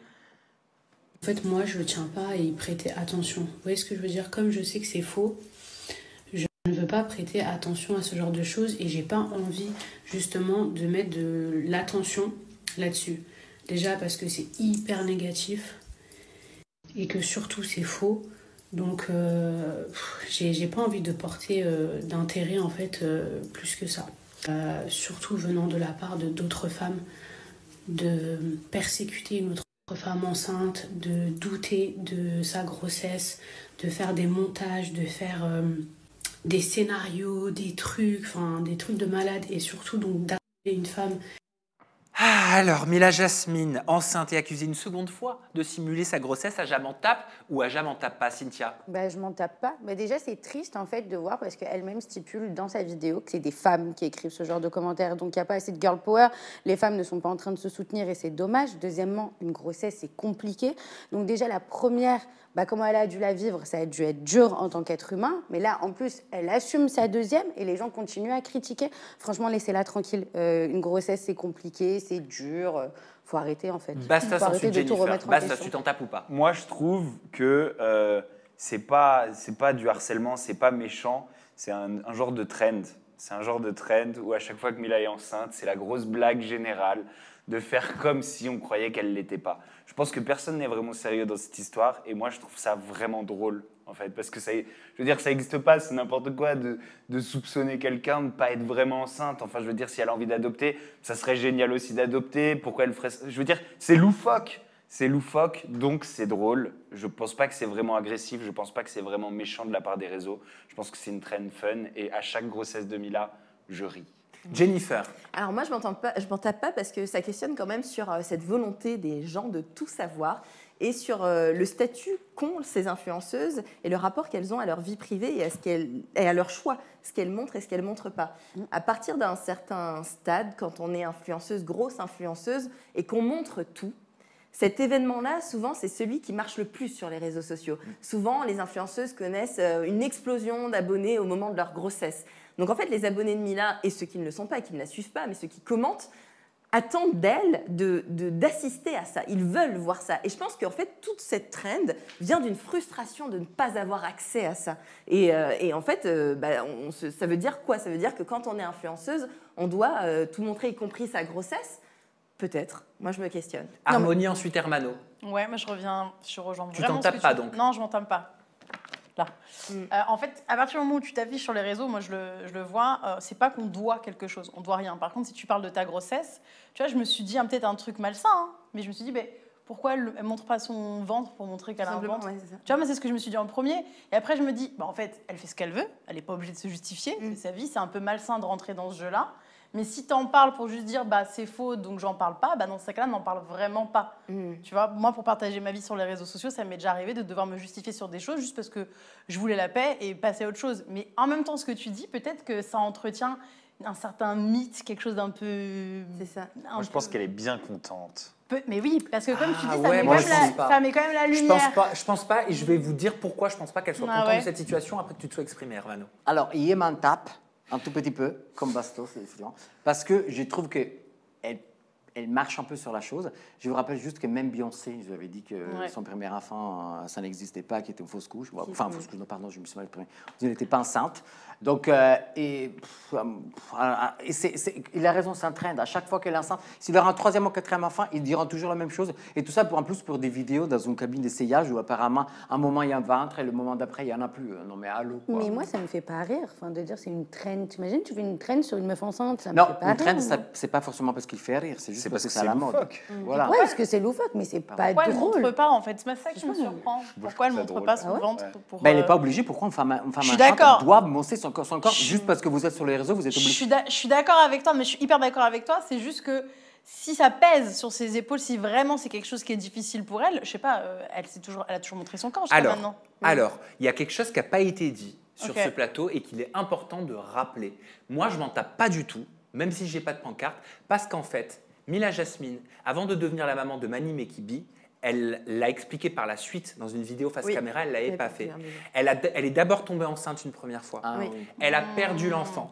Sa maman, à cause de cette douleur, et je pense qu'on peut tous se mettre à sa place et la comprendre, même si on n'est pas une femme, sa maman lui avait conseillé, c'est ce qu'elle expliquait, lui avait dit franchement, pour ta nouvelle grossesse, n'en parle pas, garde-le pour toi, ne te rajoute pas ce poids-là sur les épaules, alors déjà que tu viens de vivre tout ça. Résultat, elle a vécu cette nouvelle grossesse, pas comme si c'était un secret, mais elle a voulu la préserver, je crois, pour elle. Tu vois, ça donne un nouveau sens. Et se réapproprier Ça donne d'autres- cette un autre grossesse. sens. Et c'est là qu'ont commencé toutes les rumeurs de c'est une fausse grossesse, c'est un faux ventre. Après, on va pas se leurrer, ça existe. Hein. Oui. Il y a des femmes qui ne souhaitent pas Bien tomber sûr. enceintes. Après, est-ce qu'il y a une femme influenceuse publique qui a des millions d'abonnés sur les réseaux sociaux qui serait capable Moi, de je mettre pense un qu'elle faux l'aurait ventre fait différemment. Ouais. Je pense qu'elle aurait dit, écoutez, je prends du recul. Elle aurait trouvé une excuse pour s'effacer des réseaux sociaux et puis elle serait revenue après. Elle n'aurait pas essayé de faire croire. Enfin, je sais pas. Bastos. Moi, dans ce cas-là, je vois ce que tu veux dire, mais dans ce cas-là, elle en parle quand même, tu vois ce que je veux dire, et puis elle répond quand même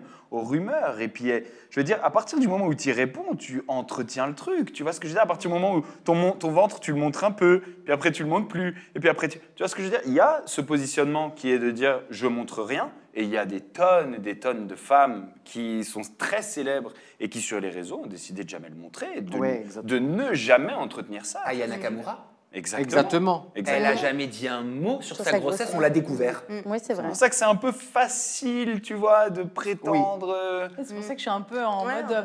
Elle t'en veut parles, pas. Moi, j'aurais fait, je suis enceinte, c'est bon, enfin, et on passe à autre chose. C'est Non, là mais où- surtout Mais que- par contre, j'entends ce que tu dis. C'est, tu veux te préserver, ok, mais dans ces cas-là, n'alimente pas le débat. Mais on a un pouvoir. Mais je pense que c'est un réseau. Pardon, c'est ce paradoxe en fait entre le statut d'influenceuse Ben et les convictions familiales qu'il peut y avoir, la superstition qu'il peut y avoir autour de la grossesse. Totalement. Et à mon avis, c'est le reflet de son état d'esprit qui doit être complètement partagé entre ces deux positions-là. Et elle ne sait plus trop où se positionner, peut-être. Mais on a un pouvoir, les réseaux sociaux, c'est nous qui en décide. Dans le sens que, oui, on peut écouter ce que les gens nous suivent, ils veulent savoir, on est d'accord, mais on peut choisir de ne pas donner ces informations. je pense qu'elle On arrive peut pas à faire choisir le de ne choix. pas montrer certaines choses. On choisit tous, les présents aussi, de montrer ce qu'on veut sur nos réseaux, parce que c'est notre business. Et il n'y a plus de On paparazzi choisit de le aujourd'hui. faire. Donc, On choisit ce qu'on dit. on choisit ce qu'on dit, ce qu'on montre, tout. Donc, elle répond, donc elle ouvre la bouche pour répondre à certaines accusations. Donc, à ce moment-là, elle met des lots sur... Enfin, elle augmente le feu. C'est Eh oui. normal. Mais regarde, moi, je me laisse bien influencer par les commentaires. Je vais changer la tapisserie derrière. Oui, exactement. Bah ouais, tu vois comme quoi ça peut marcher. Bah oui, mais c'est comme ça. Non, mais c'est important aussi de se poser des C'est questions. pour ça que j'ai refait mes lèvres. C'est un débat Voilà. intéressant. Ouais. C'est intéressant. Mais c'est intéressant Ouais, d'en franchement, parler. Allez, nouveau Aja m'en tape ou Aja m'en tape pas. C'est Ah bah quoi tiens, encore on va parler des premiers noms du casting des apprentis aventuriers. La plupart ont été révélés par le blogueur Aquababe. Vous allez, une fois que je vous les ai cités, me dire si vous vous en tapez ou pas. Alors, on aura, a priori, Julie Bertin et Jordan, qui sont en couple d'ailleurs depuis les 50. Enzo Zadig, c'est ça, et Colette, qui sont aussi dans les 50. Eddie et Anaïs, qui étaient dans les Anges à l'époque. On se rappelle tous de la feuille de salade qui avait provoqué un véritable tsunami, une dispute qui avait duré très longtemps entre Kevin et Moon, qui avait fait Cosmic Love. Joy et Jonathan, et pas Joyce Jonathan, des 50. Et alors ce nom-là, je ne crois pas qu'il soit tombé au moment où on enregistre, mais moi je vous le confirme. Zizou et Anya, le couple d'influenceurs Zizou et Anya. Tu connais Bastos? Pas du tout. Tu sais, C'est ceux pas qui sont vrai. sur TikTok, là, non? Tu connais pas les deux? Ouais. Les TikTokers. Zizou Zizette. Ah, et exclu qui vient de tomber, là on me dit il y aurait Jean-Pascal Lacoste, mais on n'a pas le binôme, c'est ça? Oui, c'est j'ai ça. entendu Jean-Pascal. Bon, après. Voilà, il a été aperçu à l'aéroport à Bangkok. Ouais. Voilà, c'est Aquababe qui a sorti cette Oui, information. c'est ça. Alors les premiers noms du casting des apprentis aventuriers qui sont dévoilés, Aja m'en tape ou Aja m'en tape pas. Bastos. Ah, je m'en tape pas, hein. Je m'en tape pas. C'est intéressant d'avoir les premiers noms de cette émission qui est quand même, je vais dire, culte en France. Les Apprentis Aventuriers. C'est, je pense, un des programmes préférés de tout le monde. Et puis, il y a quelques noms qui sont intéressants. Kevin et Red Moon, ce couple, il est complètement improbable. On connaît Red Moon et sa communication sur les réseaux sociaux hyper zen, hyper positive, hyper féministe, etc. C'est assez marrant de la voir avec Kevin, couple un peu sorti de nulle part. D'ailleurs, ça s'est passé vraiment au dernier moment, mais c'était Solène qui devait partir avec Kevin sur Les Apprentis Aventuriers. Solène Fouquez.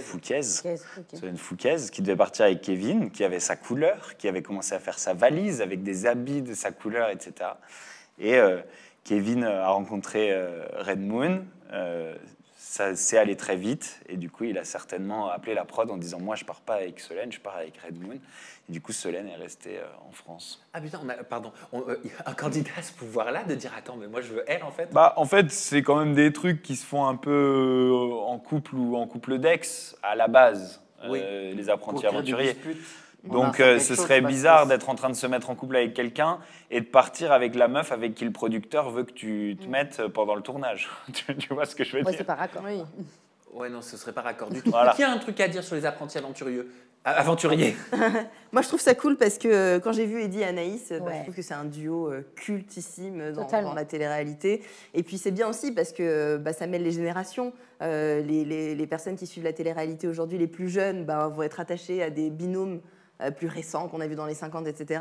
Puis des gens comme moi, quand on voit Eddie et Anaïs, on est fans, quoi. Ouais. Toi, Cynthia, il y a un couple... Moi, j'ai hâte de voir Joy et Jonathan, parce qu'en fait, Jonathan est parti, je crois, le premier jour des 50. Donc, peut-être que ça nous laisse sous-entendre qu'il va revenir, et donc il va y avoir un rapprochement. Moi, j'ai hâte de voir ça. Joy, on l'avait reçue sur Aja. C'est celle qui avait participé au Netflix, enfin, la télé-réalité de Netflix, Squid Game, le jeu officiel. Le Circle? Non, Squid Game. Elle était super. Elle s'exprime hyper bien. Elle est franchement hyper classe. Comme Nana, j'ai hâte de voir ce qu'elle va donner dans Les Apprentis Aventuriers. Donc, en gros, ce que je comprends, c'est que vous aimez bien le casting. Je m'en tape. Ah, tu t'en tapes, Hermano. Voilà. Pourquoi? Je m'en tape parce que je suis de nouvelle génération, je n'accroche pas à ces noms que je ne connais pas. Eddie et Anaïs? Non, si, je sais, non, mais je ne trouve pas intéressant. Enfin, je sais pas. En fait, tu sais, parfois, quand on disait Ilona, Ilan, Bastos, Mélanie, t'avais déjà des trucs, des réminiscences, tu disais, oulala, attends, ça va se passer ça. T'imagines, vont régler ce compte-là. C'est mon avis personnel. Là, t'as pas le truc. Là, je n'ai pas le truc. Ah ouais. Je ne sais pas pourquoi. Ah ouais. Je suis désolé. Pourtant, il y a des trucs sympas. Il y a des trucs, non, il y a des binômes, pardon, sympas. Oui, j'ai vu, mais je n'accroche pas. Mais c'est moi, je ne me sens pas attiré comme les autres. T'as le droit. Vous nous dites dans les commentaires de cette vidéo, voilà quel est le binôme qui vous fait le plus vibrer. Et nous, on passe à un autre Ajamantap pas. Parce qu'après Inoxtag, Maëva Guénam, elle souhaite gravir le Mont Blanc. Vraisemblablement, le documentaire d'Inoxtag, qui s'appelle Kaizen, qui est sorti il y a quelques jours et qui rencontre un franc succès, il a inspiré notre influenceuse nationale, internationale, que sais-je. Regardez. Je vais mettre Inoxtag, là je suis en train de regarder son reportage. Oh, les filles, j'ai envie de gravir l'Everest. Mais à mon niveau, il va falloir beaucoup d'entraînement. Et moi, j'arriverai pas à faire comme Inoxtag, couper les réseaux pendant un an. Je suis accro à vous, je suis accro au réseau. Mais peut-être que le Mont Blanc, est-ce que c'est possible? Est-ce qu'il y a des gens qui travaillent dans la montagne? Écrivez-moi un message. Est-ce que vous pouvez devenir mon guide pour que je puisse gravir le Mont Blanc? Donc après Inoxtag, Maëva Guénam qui souhaite gravir le Mont Blanc, Ajamantap ou Ajamantap pas, Hermano. Non mais déjà je me pose la question, est-ce qu'elle a compris que quand on parle de Mont Blanc, c'est pas la marque de stylo? Oh, quand même. Déjà il faut dire qu'effectivement si elle va tomber, elle va revenir, autant des plastiques qu'il y a dedans, pam, elle se relève tout de suite. Moi perso je m'en tape les ballons parce que je ne peux plus la blairer cette meuf. Je suis désolé. Elle est parfois gentille, mais je ne peux pas, je ne peux pas. Je trouve parfois tellement inintéressante ce qu'elles disent et penser qu'elle a autant de followers qui la suivent et qui sont là avec la bouche ouverte en disant oui elle va monter, elle va faire les escalades. Moi ça me perturbe. Mais ça peut inspirer le documentaire d'Inoxtag. Est-ce que vous comprenez qu'elle a envie de gravir le Mont Blanc? Tu t'en tapes ou pas? Non, je m'en tape. Ah, tu t'en tapes? Parce que si elle le montre, je vais pas regarder. Tu regardes Inoxtag, tu regardes pas Maëva Guénam? T'as pas regardé Inoxtag non plus? Si. Si. Mais je regarde pas. Mais Maëva Guénam, Mont Blanc, non. Si elle monte le Mont Blanc, voilà, si ça lui fait plaisir, et c'est bien, mais moi, ça me... Bastos, tu t'en tapes pas. Moi, je m'en tape pas. Moi, j'aime beaucoup la montagne. C'est vrai, j'aime la nature, j'aime la montagne. Et j'ai peur, moi, que rendre ça trop hype finisse par dénaturer la montagne, beaucoup de pollution. On voit les ravages que font l'ascension de l'Everest, que fait l'ascension de l'Everest sur la pollution, etc., sur cette montagne et sur beaucoup de montagnes, surtout les montagnes hype comme le Mont Blanc, comme l'Everest, alors que les autres autour sont un peu épargnés. Si ça intéresse Maëva Guénam, ça veut dire que vraiment ça peut intéresser n'importe qui. Parce que c'est vraiment pas Maëva Guénam qu'on imagine un jour être tenté par ce genre d'aventure. Moi j'ai contacté Mathis, le guide de Inoxtag, parce que ce que j'ai trouvé intéressant, c'est que c'est vraiment lui qui a envoyé le premier message à Maëva Guénam et qui a dit « ça t'intéresse de monter le Mont Blanc ». C'est pas Maëva Guénam qui lui a envoyé un message avant. Il a vu ses stories et il a dit « est-ce que ça t'intéresse de monter le Mont Blanc ?» Et là, il y a eu 1 ou 2 échanges de messages. Et par la suite, Maëva Guénam s'est plaint que Mathis l'ait unfollow et arrêté de lui parler. Ce qui est quand même une attitude un peu bizarre. C'est lui qui vient vers elle. Et puis derrière... Donc moi, je me suis posé la question. Et comme j'avais vu que Mathis venait de me suivre sur les réseaux, je suis allé lui envoyer un message. On a beaucoup d'amis en commun. Et pour lui, c'est vraiment... il n'a jamais été question de le lui proposer, mais il était juste intéressé de savoir pourquoi ça l'intéressait de monter le Mont Blanc, etc. Ce qui est sûr, et là où il a un bon argument, c'est que le Mont Blanc, ça ne se monte pas maintenant, c'est l'année prochaine, puisque ça ne se monte que l'été. Mais pour moi, il y a quand même un petit truc à creuser dans cette histoire. Il n'a peut-être pas forcément été hyper honnête avec moi, dans le sens où c'est toi qui viens la chercher, et après, tu coupes toute communication. Je me demande s'il ne s'est pas fait remonter un peu les bretelles moi aussi, je me suis pensé par l'équipe d'Inoxtag. Et Coco, tu ne vas pas commencer à... Nous, on t'a donné cette exposition, on a fait ça avec toi. C'est peut-être pas pour que tu ailles rendre le truc problématique en faisant monter n'importe qui derrière et puis commencer à faire ça avec tous les influenceurs. Après, on nous dit dans le chat que peut-être qu'il a rétropédalé parce que ça lui aurait pas donné très bonne image. Ce qui est possible aussi. Et qu'il assumerait plus totalement. Mais apparemment, il n'en était pas au courant de cette image que ça lui donnerait, tu vois, parce que c'est certainement pas un gars qui suit la télé-réalité, qui suit les réseaux. C'est un mec de la montagne. Moi, je connais plein de gens dans son entourage, etc. Il n'est pas dans ça. Donc lui, il s'est sûrement dit, ouf, une grosse influenceuse, une autre, je vais quand même aller voir un peu s'il n'y a pas quelque chose à faire. Puis il a quand même mis sur une phrase, tu sais, dans sa story, il a mis pas de Mont Blanc pendant 1 an. Donc il l'a bien précisé. Moi, je pensais que c'était par contrat. Peut-être qu'il avait signé un contrat avec Inoxtag et qu'il n'avait pas le droit peut-être de refilmer le Mont Blanc. Ça, c'est parce qu'il y a une saison pour faire le Mont Blanc. Mais là où c'est intéressant, c'est que Maëva Guénam avait jamais dit qu'elle ferait le Mont Blanc là maintenant. Dans ses premières stories, elle dit « je vais m'entraîner pendant 1 an et je ferai ça l'été 2025 ». Donc sa réponse à lui, de la même manière, elle porte un peu à confusion parce qu'il dit de toute façon, le Mont Blanc, c'est fini pour la saison, etc. Mais elle n'a jamais demandé de le faire là maintenant. C'est ça qui est intéressant. Il y a quand même, une démarche un peu contradictoire. Il y a des pics en ce moment de Maëva Guénam à Inoxtag. Ouais, moi je pense que ça pourrait venir de là. Donc je pense que pour une fois, tu vois, et je suis souvent anti Maëva Guénam, pour une fois j'ai envie de prendre un petit peu sa défense. Je veux dire, elle n'a pas demandé à Mathis en particulier, elle a demandé à des gens qui connaissent la montagne. C'est lui qui est venu vers elle. Et derrière, il l'affiche un peu. Je trouve qu'il y a un petit truc à creuser là-dessous. Et puis elle fait quand même une belle pub au documentaire, donc elle est venue avec une bonne démarche et c'est vrai que... On peut pas abuser, une belle pub documentaire à Maëva Guénam sur le monde, je sais pas. Qui est quoi Non mais elle dit qu'elle aime bien quoi, donc elle en fait une pub, vu sa communauté. Salut, on est là. Non. Si, ok. Non. Mais elle fait de la pub quand elle dit qu'elle aime bien à toute sa communauté qui la suit. Ça fait de la pub. Voilà. Oui, c'est vrai que ça fait de la pub. Que tu dises que tu aimes bien ou que tu dises que tu n'aimes pas, de toute façon, ça fait de la pub. Voilà. Oui, voilà. Allez, je vous propose de revenir à notre rubrique iconique, les up and down.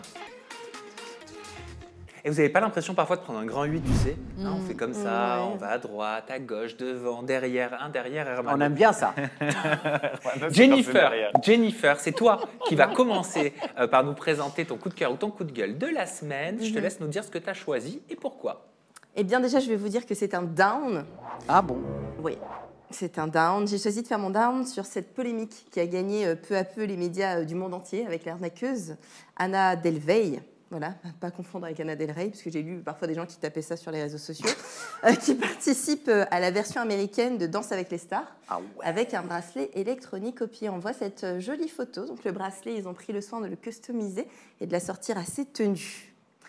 Alors je vais commencer par vous refaire l'histoire. Voilà, Anna Delvey, de son vrai nom Anna Sorokin. Voilà. C'est une jeune femme de 33 ans, mon âge. J'ai constaté qu'on était nés la même année. En Russie, elle est née. Elle a été naturalisée allemande. Ensuite, elle s'est installée en Allemagne. Pendant son adolescente, elle s'est prise de passion pour la mode. Et donc, elle a commencé à faire des stages dans plusieurs médias d'ailleurs, notamment le média français Purple. Elle a fait un stage chez Purple. Et alors, elle a élaboré un plan en se disant « Je vais partir vivre la grande aventure à New York. » Voilà. Donc elle est partie à New York et elle avait pour idée de lancer un projet de création d'une fondation d'art contemporain. Ce projet de fondation d'art contemporain incluait la location de certains lieux très prestigieux de la ville de New York et donc qui nécessitait de grosses sommes d'argent. On parle de 50 millions de dollars. C'est énorme. Voilà, c'est énorme. Pour trouver cet argent, elle a fait usage de faux papiers pour faire des prêts auprès de 2 banques différentes. Elle a aussi emprunté de l'argent à différentes personnes autour d'elle, donc des personnes de la haute société new-yorkaise. Oui, parce qu'elle est accusée d'avoir arnaqué le tout New York. Voilà. Hein? On la voyait partout. Elle était très populaire sur les réseaux sociaux. Elle a vraiment bâti une histoire folle et captivante et passionnante à tel point qu'on en a fait une série Netflix. Oui. Voilà. Il faut savoir. Inventing Anna. Voilà, Inventing Anna. Il faut savoir que le 25 avril 2022, elle a été jugée coupable par la Cour suprême de Manhattan et elle a écopé de 2019 de entre 4 et 12 ans de prison. Voilà, c'était la peine qui avait été donnée. Et puis finalement, pour bonne conduite, elle est sortie ensuite. Elle a eu à payer 199 000 $ de dommages et intérêts et une amende de 24 000 $. Mais voilà. c'est pas énorme par rapport à tout ce qu'elle avait gratté à tout le monde. Hein. On parle de 275 000 $ d'escroquerie, apparemment. Après, 275 000 $, ouais. Alors, cette histoire a fait, je le disais, la une des journaux, a inspiré Inventing Anna. Ensuite, elle a été libérée sous caution pour bonne conduite. Et c'est un down pour plein de raisons pour moi. J'imagine que déjà, avec le descriptif que je viens de vous faire, vous arrivez à comprendre pourquoi c'est un down. Mais c'est un down parce que je trouve que c'est de pire en pire.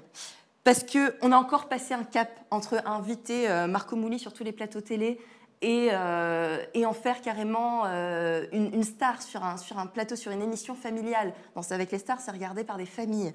Je trouve que là encore, on va plus loin. Faire danser une personne qui porte encore son bracelet électronique sur lequel on a mis des paillettes, moi je trouve que le message il est terrible. Un down parce que cette starification des criminels est de plus en plus propagée, poussée. Un down parce que j'en ai assez de devoir me justifier auprès de ma fille de 3 ans quand je vois des choses comme ça et de devoir lui expliquer la vie, parce que je trouve, voilà, d'être confrontée à ça et de devoir lui expliquer, c'est fou. Et puis un down parce que tu le disais tout à l'heure, tu as dit que ce soit positif ou négatif, à peu près, hein, tu as dit ça, ça fait le buzz. Voilà. Ça fait de la pub. Ça fait de la pub, voilà.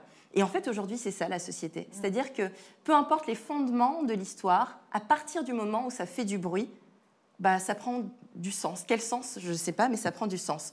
Il y a d'autres références qu'on peut citer comme ça, de starification de personnes criminelles. Dirty John, par exemple, sur Netflix.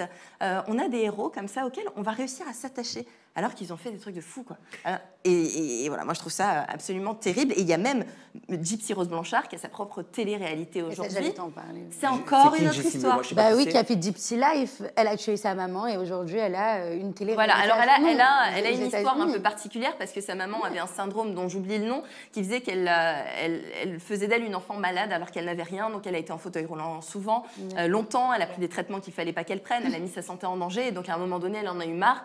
Et elle a pété un câble et elle a commis le crime. Et elle a eu sa propre télé-réalité par la suite. Mais alors là, ce qui est dingue, si je peux me permettre, c'est que dans le portrait de Danse avec les stars aux États-Unis, dans lequel elle est, Anna, ils ont fait référence au fait qu'elle soit devenue très populaire après qu'une série Netflix se soit inspirée de son histoire. Mais dans le portrait, ils ne parlent pas du tout du fait qu'elle ait été inculpée, qu'elle ait fait de la prison, qu'elle ait arnaqué le tout New York, qu'elle ait arnaqué des banques. Alors pourtant, et c'est ça l'incohérence, ils jouent. Quand elle danse, tu vois la caméra, le premier plan caméra, il commence sur son bracelet électronique avec les paillettes parce qu'il le customise, comme tu l'as dit Jennifer, avec sa tenue. Et le bracelet électronique est devenu un élément aussi important qu'elle sur le parquet de Danse avec les stars aux États-Unis. C'est terrible. Et pourquoi on n'a pas pris l'actrice ? Pourquoi on n'a pas pris l'actrice de cette série? Je comprends pas. On veut surfer sur le fait que cette série cartonne. Pourquoi on valorise pas l'actrice principale? C'est pas la peine. Mais c'est comme Lindsay C'est moins intéressant pour le public. Lindsay Lohan, Mais pourquoi alors, et en plus, j'ai galéré à trouver des commentaires positifs.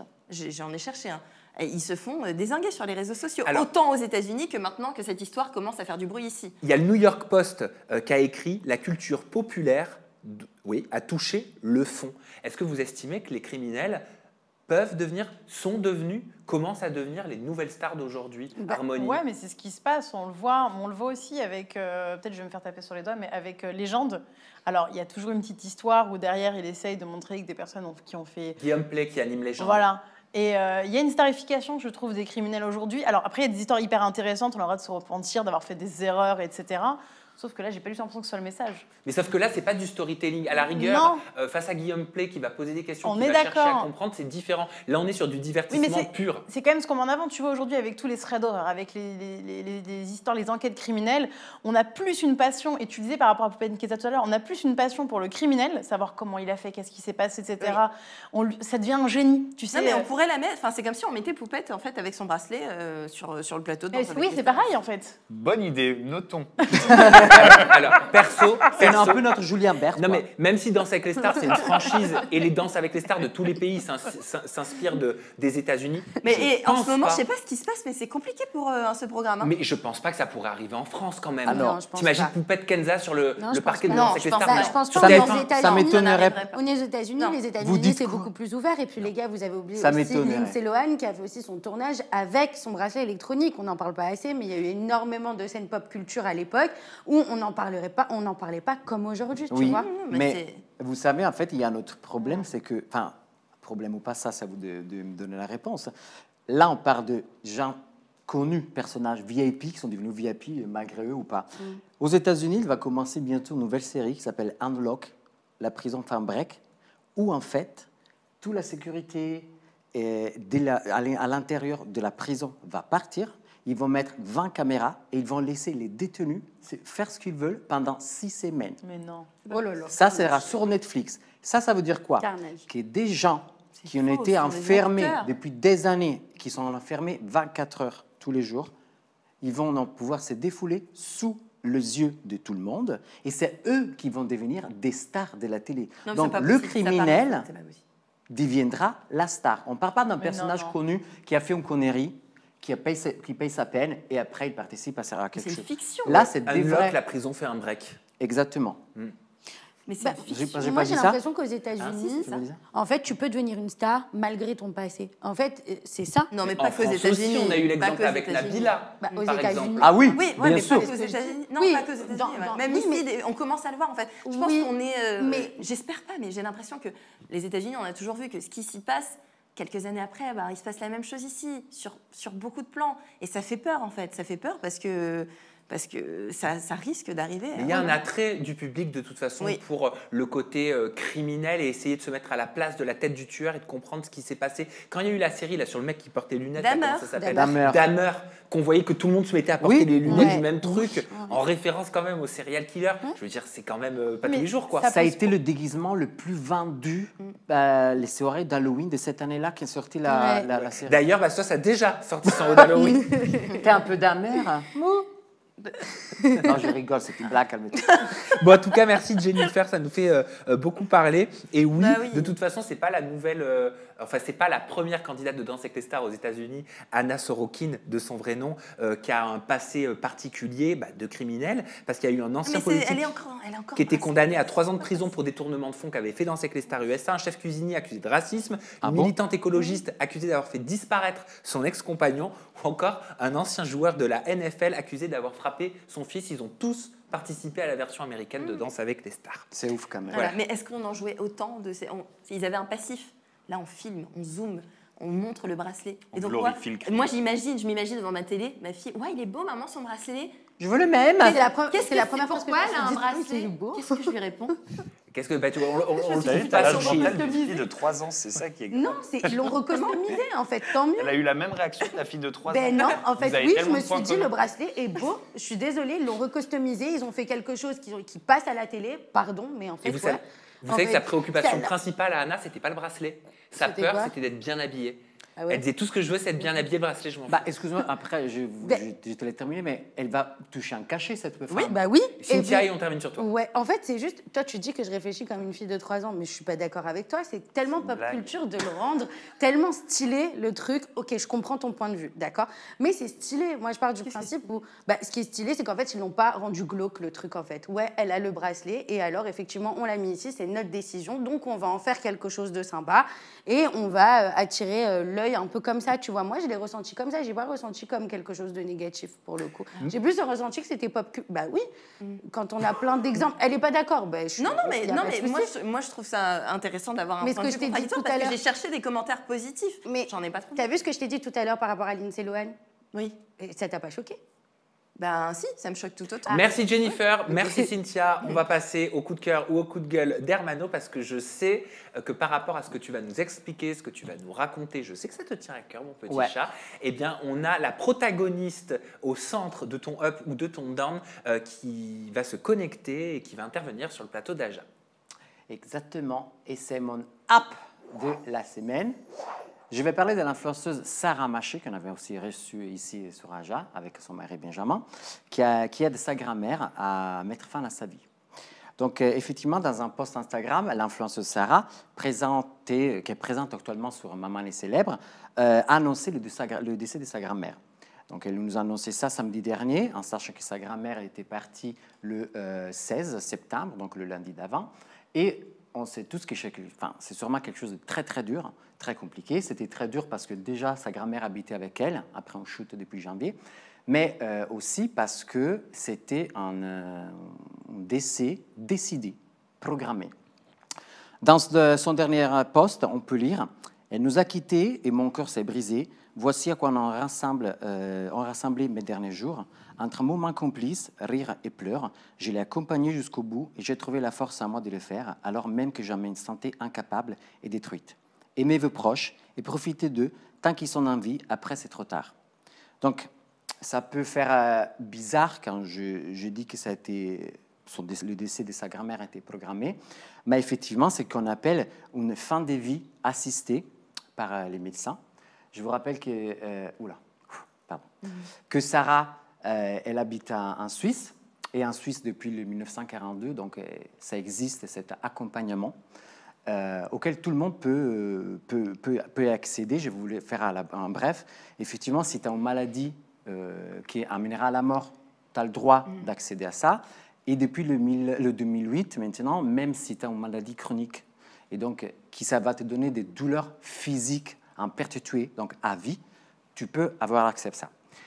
Je ne vais pas quand même faire un app scientifique parce que ce n'est pas ça le but, c'est plutôt un app sentimental parce que c'est quelque chose qui m'a énormément touché. J'ai trouvé d'une dignité et d'un amour énorme ce que Sarah elle nous a montré parce qu'elle a décidé depuis le 4 avril, le 4 avril c'est la date où sa grand-mère lui annonce de vouloir partir 5 mois après, donc le 15 septembre. Sarah a décidé de nous partager les moments de tristesse, les moments de difficultés, bien évidemment, et aussi les moments de joie et de rire, des souvenirs qu'il voulait avoir avec sa grand-mère. Et en plus, elle nous ajoute, quand j'ai perdu mon père, c'était très brutal. Là, avec ma grand-mère, je vis l'avant. Je sais qu'il lui reste quelques jours, peu de jours. Finalement, je ne sais pas si ce qui est pire. Évidemment, je peux profiter du temps qu'il me reste avec elle, mais c'est très difficile de voir quelqu'un en sachant que ce sont nos dernières heures et ensemble. Et c'est ça qu'il nous a expliqué. Et ça me touche particulièrement parce que j'ai malheureusement vécu la même chose il y a quelques années avec mon grand-père et il y a 2 semaines avec mon oncle. En plus, j'aime beaucoup Sarah. Donc, on a partagé ensemble ces moments durs et compliqués. Et on s'est dit que, par contre, rien mourra vraiment comme l'amour et comme le souvenir. Et ça, pour moi, c'est un grand up pour Sarah et pour tous les gens qui traversent ce moment-là. Très dur. Merci Hermano de nous parler de ce sujet. Et qu'autant d'intensité, je vous propose d'accueillir Sarah Maché. Elle a entendu ce que tu viens de dire. Bonjour Sarah, merci d'être avec nous. Bonsoir. Merci à vous, bonsoir tout le monde. Sarah, je voulais te poser cette première question. Face à ce choix de ta grand-mère donc d'arrêter sa vie, en tant que petite fille et aussi en tant qu'accompagnatrice de ce choix, quel a été pour toi le plus grand défi auquel tu as dû faire face?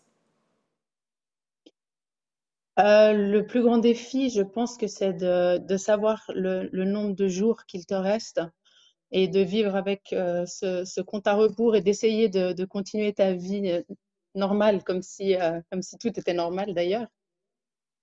Et je crois que ça, c'est le défi le plus difficile. Jennifer, je te vois très touchée Ouais. par ce qu'a vécu Sarah, ce qu'a traversé Sarah Maché. Tu veux peut-être lui poser une question? Enfin, une question, en tout cas déjà, tu as apporté tout mon soutien. Je voudrais aussi faire une comparaison avec ce qui se passe en France, parce qu'ici, c'est pas autorisé. Donc, on a d'autres systèmes et en fait, il y a la sédation assistée jusqu'au décès. Et donc, en fait, on n'injecte pas de produit létal, mais on injecte un produit sédatif qui endort la personne. Et au bout de 48 heures, cette personne, en fait, vu qu'elle n'a plus de soins de maintien de vie, elle suffoque, en fait. Et moi, je trouve que c'est merveilleux que tu aies pu accompagner ta grand-mère dans ces conditions-là. Et que moi, j'aurais voulu que ça soit possible en France, parce que moi, j'ai perdu ma maman. Et en fait, on a eu à l'accompagner comme ça. Mais ce moment entre la sédation et le départ est très difficile à vivre. Parce qu'en fait, c'est pas juste une injection et elle s'endort. Il y a 2 jours, 3 jours de souffrance.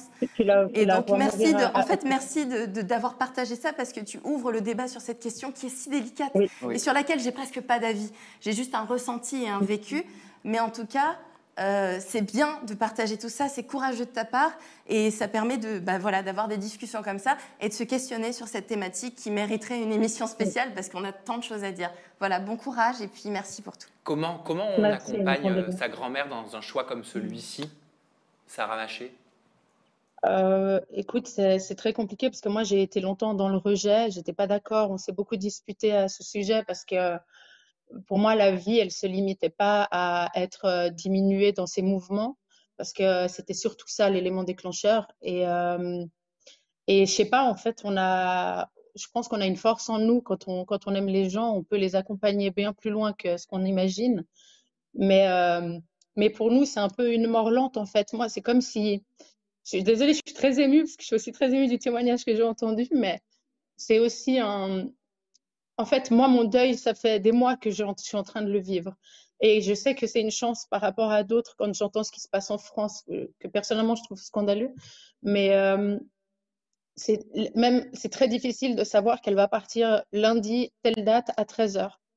C'est aussi très difficile, même si, évidemment, ça me laisse le temps de pouvoir le partager, lui parler, être avec elle. Et puis tu vois, même lui demander quel cercueil elle voudrait. Enfin, on en était arrivé à ça, vraiment. Donc, c'est très particulier. C'est très, très particulier. Mais je pense que c'est une bonne chose que ça existe. Sarah, ils ont raison, Jennifer et Armano, et tout le plateau t'apporte beaucoup de soutien. Je vois Harmonie aussi qui est très touchée par ce sujet-là, par le sujet dont tu es en train de nous parler. Et sache que le chat vous apporte à toi et à ta famille énormément de courage, de bienveillance et de soutien. C'est gentil, merci beaucoup. Force à toi et bravo pour tout, chérie, vraiment. Merci. Merci à vous d'avoir abordé ce sujet. Merci. Merci. Bonne soirée. Au revoir. Bonne soirée. Pourquoi t'es touchée comme ça, Harmonie? Je pense qu'on fait tous des projections, en fait. On se projette tous dans des situations passées ou imaginées futures. On se dit qu'on aime... Enfin, je sais pas, il n'y a pas d'avis. C'est vrai que c'est tellement... Je sais pas, ça remue. Déjà parce que je suis empathique. Peu importe. J'ai enterré personne de très proche en termes de lien de sang de ma vie et c'est ma hantise. Je pense qu'on a tous peur de ça. Et je trouve que c'est beau qu'elle puisse en parler parce que, comme tu dis, ça remet probablement le débat et puis ça montre l'importance aussi de profiter de nos proches chaque jour, quoi. Parce qu'on ne sait pas quand ils partent. Ouais. Là, elle avait, je sais pas si c'est une chance, c'est très délicat. C'est une chance parce qu'on vit des moments qui sont marqués à vie. On a la chance, entre guillemets, de pouvoir dire au revoir. Mon père a lu des lettres d'amour à ma mère. Moi, j'en ai lu. Enfin, toute ma famille, on a vécu des moments super intenses. Elle nous a donné une recette d'acra de morue 2 heures avant la sédation en disant il reste une pâte à acra dans le congélateur. Et quand vous allez décongeler, vous allez faire comme ça, comme ça. Enfin, c'était impressionnant. Et pareil, le choix de la robe. Ma sœur s'est mariée 1 mois après. Et quand on devait choisir la robe qu'elle allait porter le jour de son décès, on voulait lui mettre la robe qu'elle devait porter au mariage parce qu'elle l'avait choisie, elle l'aimait tant. Elle a dit, oh non, j'ai pris cette robe trop chère, on va pas faut la garder, faut pas la... Voilà, quoi. Donc, c'est des moments fous. Mais tant qu'on l'a pas vécu, on peut pas s'imaginer à quel point ça questionne. Et moi, vraiment, je pense que j'avais pas les épaules pour en faire un combat, pour suffisamment m'exprimer sur la question. Mais cette question de la fin de vie, elle mérite vraiment un tas d'échanges et qu'on réussisse à trouver des solutions et avec toute la délicatesse et la vigilance que ça implique. Et ben, c'est grâce à Hermano qu'on a pu en parler aujourd'hui. Merci pour ça, Hermano. Merci beaucoup. Cynthia, c'est à toi. Ouais. Et t'es émue toi aussi. Ah bah oui. Ah bah oui. Tout le plateau pleure, je crois. Il va falloir que tu nous présentes ton up, ton down. Du coup, donc du coup là, ça va être un down, les amis. Pour moi, c'est les accusations et les inculpations du rappeur P. Diddy. Donc Usher et Pink seraient-ils impliqués dans l'affaire? Alors moi, je vous avoue que ça fait une semaine que je suis ça, mais vraiment, genre depuis 2 jours, je regarde toutes les vidéos YouTube qui peuvent sortir, tous les reportages, etc. Pourquoi ça te passionne autant, ce sujet, P. Diddy? Parce qu'en fait, P. Diddy est relié à plein d'autres grandes stars. Donc en fait, je suis juste en train de me poser la question et en train de me dire, est-ce que l'industrie musicale aux États-Unis ne serait pas totalement en train de couler, quoi? Enfin, ah oui, vraiment. à ce point-là. Ouais. Genre un nouveau MeToo version musique. Exactement. Ah ouais, là on est sur peut-être un renouveau d'ailleurs de tout, je sais pas, mais en tout cas c'est très bizarre là, tout ce qui est en train de se passer. Donc ça m'intéresse pour le coup. Et donc pour rappel, P. Diddy a été interpellé en début de semaine dernière. Il est accusé d'agression intime, violence et encore beaucoup d'autres chefs d'inculpation. Au total, 9 plaintes ont été déposées contre le rappeur depuis novembre 2023. La première déposée en novembre, son ancienne compagne Cassie Ventura l'accuse d'avoir eu un comportement violent et déviant durant une décennie. C'est cette plainte qui a libéré justement la parole à d'autres femmes qui ont pu aussi porter plainte par la suite. Parce qu'en fait, c'était le roi des soirées, c'est ça, des soirées blanches. C'est ça, ouais, en fait, c'est des freaky off. Qu'est-ce que c'est, les freaky off? Ça s'appelle des soirées un peu freaky off. En fait, lui ramenait plusieurs femmes d'autres pays, plusieurs hommes aussi d'autres pays, et faisait des genres de grands orgies, etc. et tout, était organisé, où il y avait des substances, où il y avait plein de choses comme ça. Mais est-ce que c'est vrai, est-ce que tu l'as lu, qu'apparemment il lui a reproché d'avoir mis dans des shoots et dans les bouteilles d'alcool des drogues pour que les personnes fassent plus facilement des choses et ne s'en souviennent pas? Alors non, ça justement, je ne l'ai pas lu. Par contre, le chef en fait, c'est bizarre parce que l'inculpation qu'il y a, c'est pas sur toutes ces soirées, etc. C'est vraiment sur le fait que Diddy aurait, surtout par rapport à Cassie, en fait, de toute l'histoire qui s'est passée, qu'il aurait été violent avec Cassie, etc. et tout. Ça revient aussi sur des autres choses qu'il avait par rapport aussi, il y a d'autres histoires qui ressortent de, comment il s'appelle, pardon, Justin Bieber, Usher, Beyoncé, Jay-Z, enfin, il y a vraiment tout le monde qui est en train de refaire surface. Il y a Tupac aussi, il y a l'histoire de Tupac qui est en train de refaire surface aussi. La chose ça m'a, si je peux me permettre d'intervenir, ça me perturbe, c'est déjà l'ampleur qui est en train de prendre cette chose. L'effet qu'il y en a certains, je ne sais pas si vous avez entendu, qui vont relier la mort de Tupac, le rappeur qui a été tué par Bol, apparemment, il y en a qui disent, a été mandaté par Puff Diddy, la mort d'Alia aussi. Oui. Enfin, il y a un ensemble de choses qui sortent énormes. Jay-Z, les noms de Jay-Z, Beyoncé, il y a des photos. Moi, par exemple, vous voyez, quand je vois les photos, on ne peut pas forcément dire « Ah, oui, ils ont fait quelque chose de mal ». Non, on voit juste quelqu'un, c'est comme si c'était moi et Jen, on faisait une photo, et moi j'étais accusé de quelque chose, elle n'est pas forcément impliquée dans la chose. Il y a par contre des choses derrière qui font maintenant surface. Oui, mais le milieu de la musique aux États-Unis était certainement au courant. Il y a énormément d'articles, il y a des extraits vidéo qui sortent avec des anciennes paroles d'Eminem, par exemple, qui transformaient les mots, qui enlevaient des lettres, qui disaient P, D. Exactement. Il y a aussi un son qui dit, tu sais, feel like in the morning, like, tu sais, Kesha, pardon. C'est ça. Elle a changé. Elle a changé, elle a mis fuck Diddy, du coup. Exactement. Oui, pardon. Elle a changé. Et il y a même le nouveau son de Justin Bieber, où il dit que justement, il était venu pour passer une bonne soirée, qu'il ne s'attendait pas à ça, que de base, il voulait acheter une Ferrari, mais qu'en fait, il ne s'attendait pas à vendre son âme pour ça, etc. Donc il y a vraiment plein de... 50 Cent, il attaque beaucoup aussi. Enfin, c'est pas le premier à dire qu'il faudrait qu'il soit enfermé. Enfin bref, il y a toute une histoire. Et moi, ce qui m'a le plus choqué, c'est pour ça que je te posais la question, c'est quand j'ai lu que justement à ces soirées, et d'ailleurs il y a eu des plaintes, il y a eu plusieurs plaignantes et plaignants, parce qu'il n'y a pas que des plaignantes, qui disent ne pas se souvenir, un peu comme l'affaire Mazan, ne pas se souvenir de ce qui s'est passé.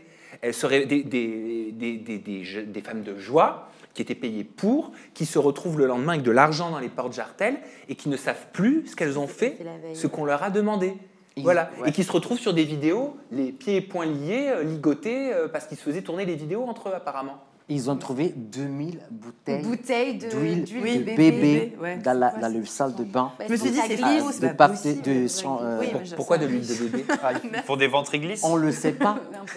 C'est la question que tout le monde sait. Non, la question que tout le monde se pose. Pourquoi l'huile de bébé? J'avoue, moi je l'utilise, mais j'ai 2 bouteilles. Ça va. Non, pas 2000. Moi j'ai vu justement, tu sais, l'interview YouTube dont je parlais.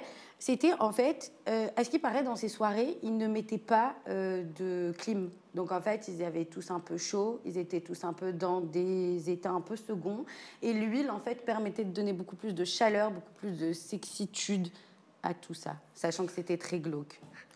Ouais, mais c'est ce que j'ai entendu. Non, mais c'est vrai. Après, vrai. C'est ce que je disais. On vend photo, on ne dit pas forcément cette personne impliquée. Par contre, les attitudes qu'ils ont après, oui. Jay-Z, apparemment, il a déjà contacté un avocat divorciste pour se séparer des Beyoncé pour pouvoir faire ci qu'elle ne soit pas mêlée à cette histoire. C'est pas vrai. Oui. C'est vient de sortir sur les tabloïds. Oui, et ce qui est aussi sorti ce matin, je crois, c'est par rapport à la maîtresse de Jay-Z, qui normalement de base devait avoir un enfant. Elle avait menacé Jay-Z en disant qu'elle allait justement dire qu'ils avaient une relation et qu'elle était enceinte. Elle est morte 2 jours après. Donc les gens se demandent aussi si c'est peut-être pas commandité aussi. Ouais.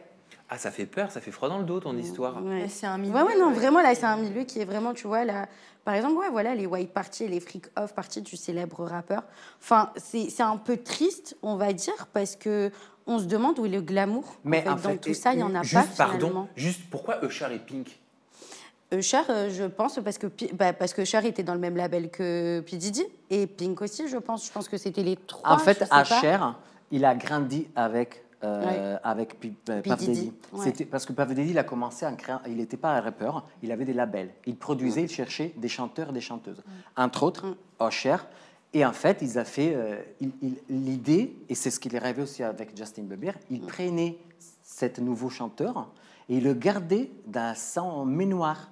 Et c'est là, 40 ans après, parce qu'à l'époque, Usher, il avait 14 ou 16 ans, qu'il disait, j'ai vu des choses de lesquelles je ne veux pas parler. Il m'a fait découvrir des choses de lesquelles je ne veux pas parler. Et c'est surtout des choses sur rapport de lesquelles je ne veux pas parler. Il a supprimé tous ses tweets. Il a tout supprimé ses tweets. Et il a fait la même chose par rapport à Justin Bieber. Apparemment aussi, c'était lui qui l'avait mis sur sa label, comme J. Blige et d'autres grands chanteurs. Et il l'avait pris dans son mémoire. Oui, mais regarde, Justin, il a refusé carrément le Super Bowl parce que Usher lui avait demandé de le faire avec lui, a dit non. Il a dit, je ne veux pas faire le Super Bowl. Genre, il est hors de question que je me retrouve encore à côté de toi. Donc, je pense que Usher a dû reproduire aussi ce qu'on a dû lui faire quand il était gosse, à Justin aussi, parce qu'il y a beaucoup Usher et Justin qui ressortent.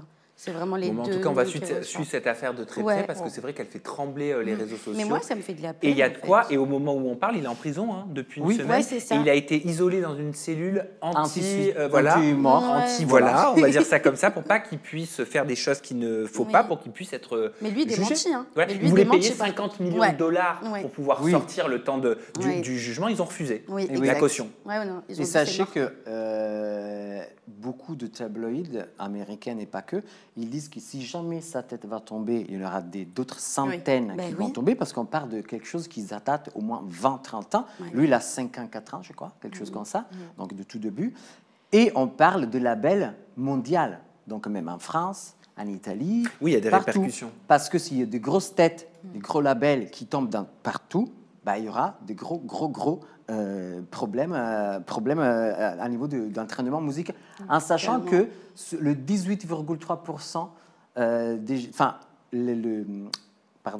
l'écoute de la musique et des chansons sur les réseaux, quoi que ce soit Spotify ou d'autres, de Puff Daddy augmenté de 18,3%.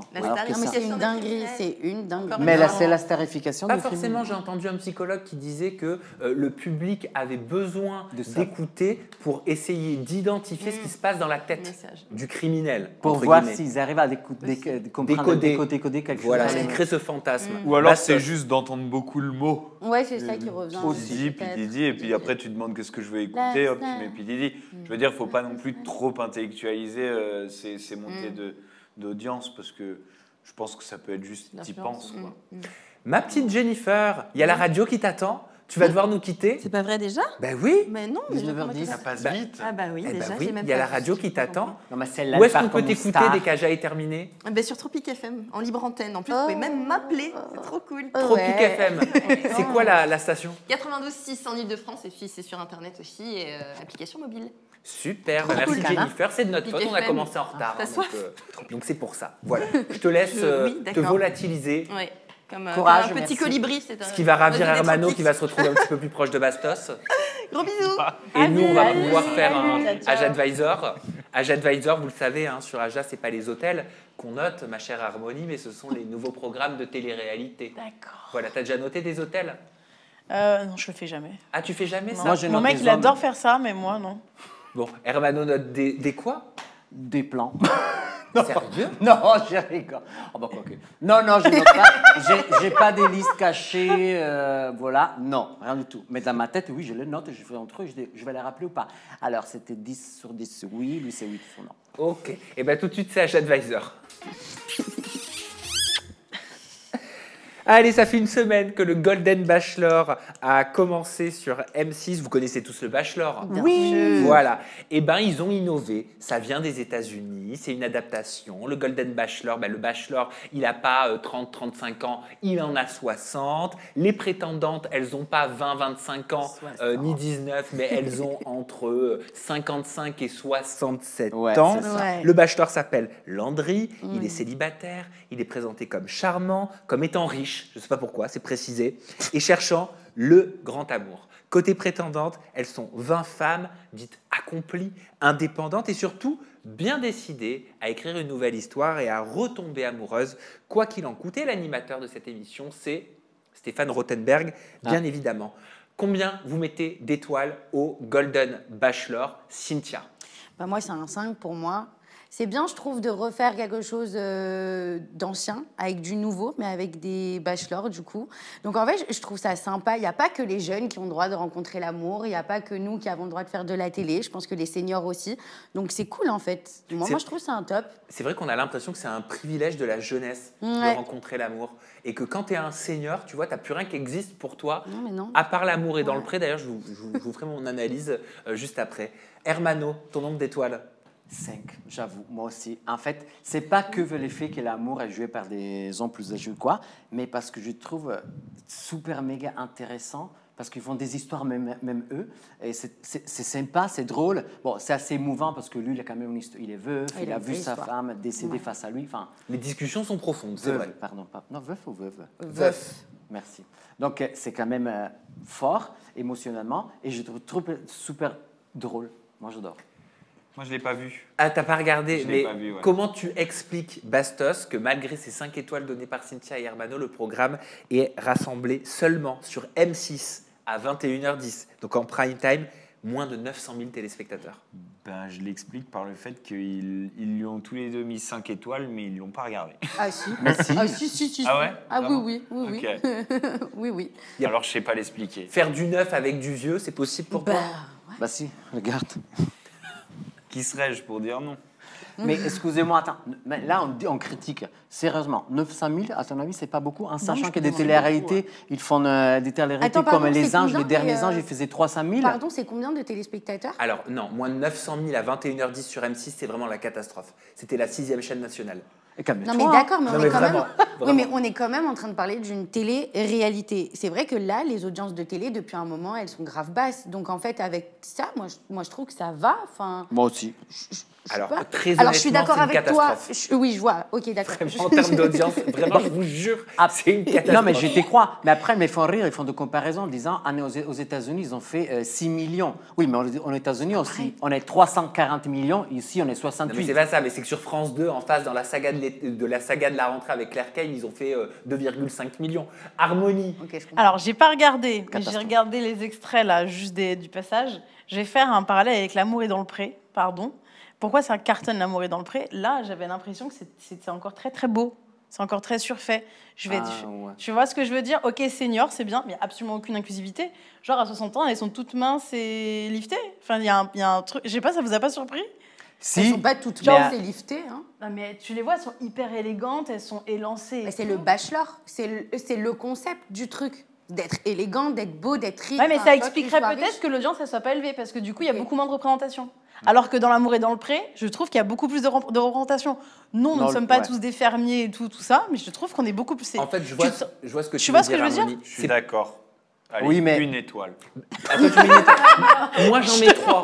Du coup. Moi, j'en mets 3 d'étoiles au Golden Bachelor. J'adore le principe. Je trouve ça génial de redonner le pouvoir aux seniors. De ouf, mais sur ça, oui, de ouf. Mais moi, j'en ai des exemples autour de moi de personnes seniors qui me disaient mais il n'y a rien pour nous à la télé. J'ai même des gens, des personnes dans ma famille senior qui me disent fais quelque chose, essaie de faire un concept d'interview pour nous, fais quelque chose. On n'est pas représenté à la télé. Alors oui, il y a L'amour est dans le pré, mais par rapport à ce que tu disais, Harmonie, c'est vrai que tu as un côté brut dans L'amour est dans le pré.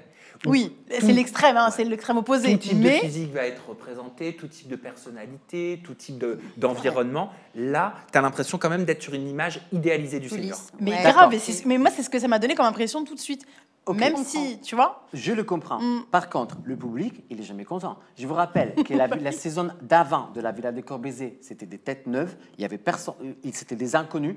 Il y avait plein de styles différents et types différents. Pas succès du tout. Personne l'a aimé, personne l'a regardé, et du coup que cette année, il revient avec des têtes connues. C'est quelque chose. Donc, je veux dire, il y a... non, mais c'est vrai, le Bachelor, effectivement, d'ailleurs, il veut même faire le Bachelorette, on dit comme ça? Ouais, j'ai entendu ça. Ouais. Bachelor enfant l'année prochaine aussi. Non, mais abuse pas par c'est le Bachelor Mano. Le Bachelor Mano.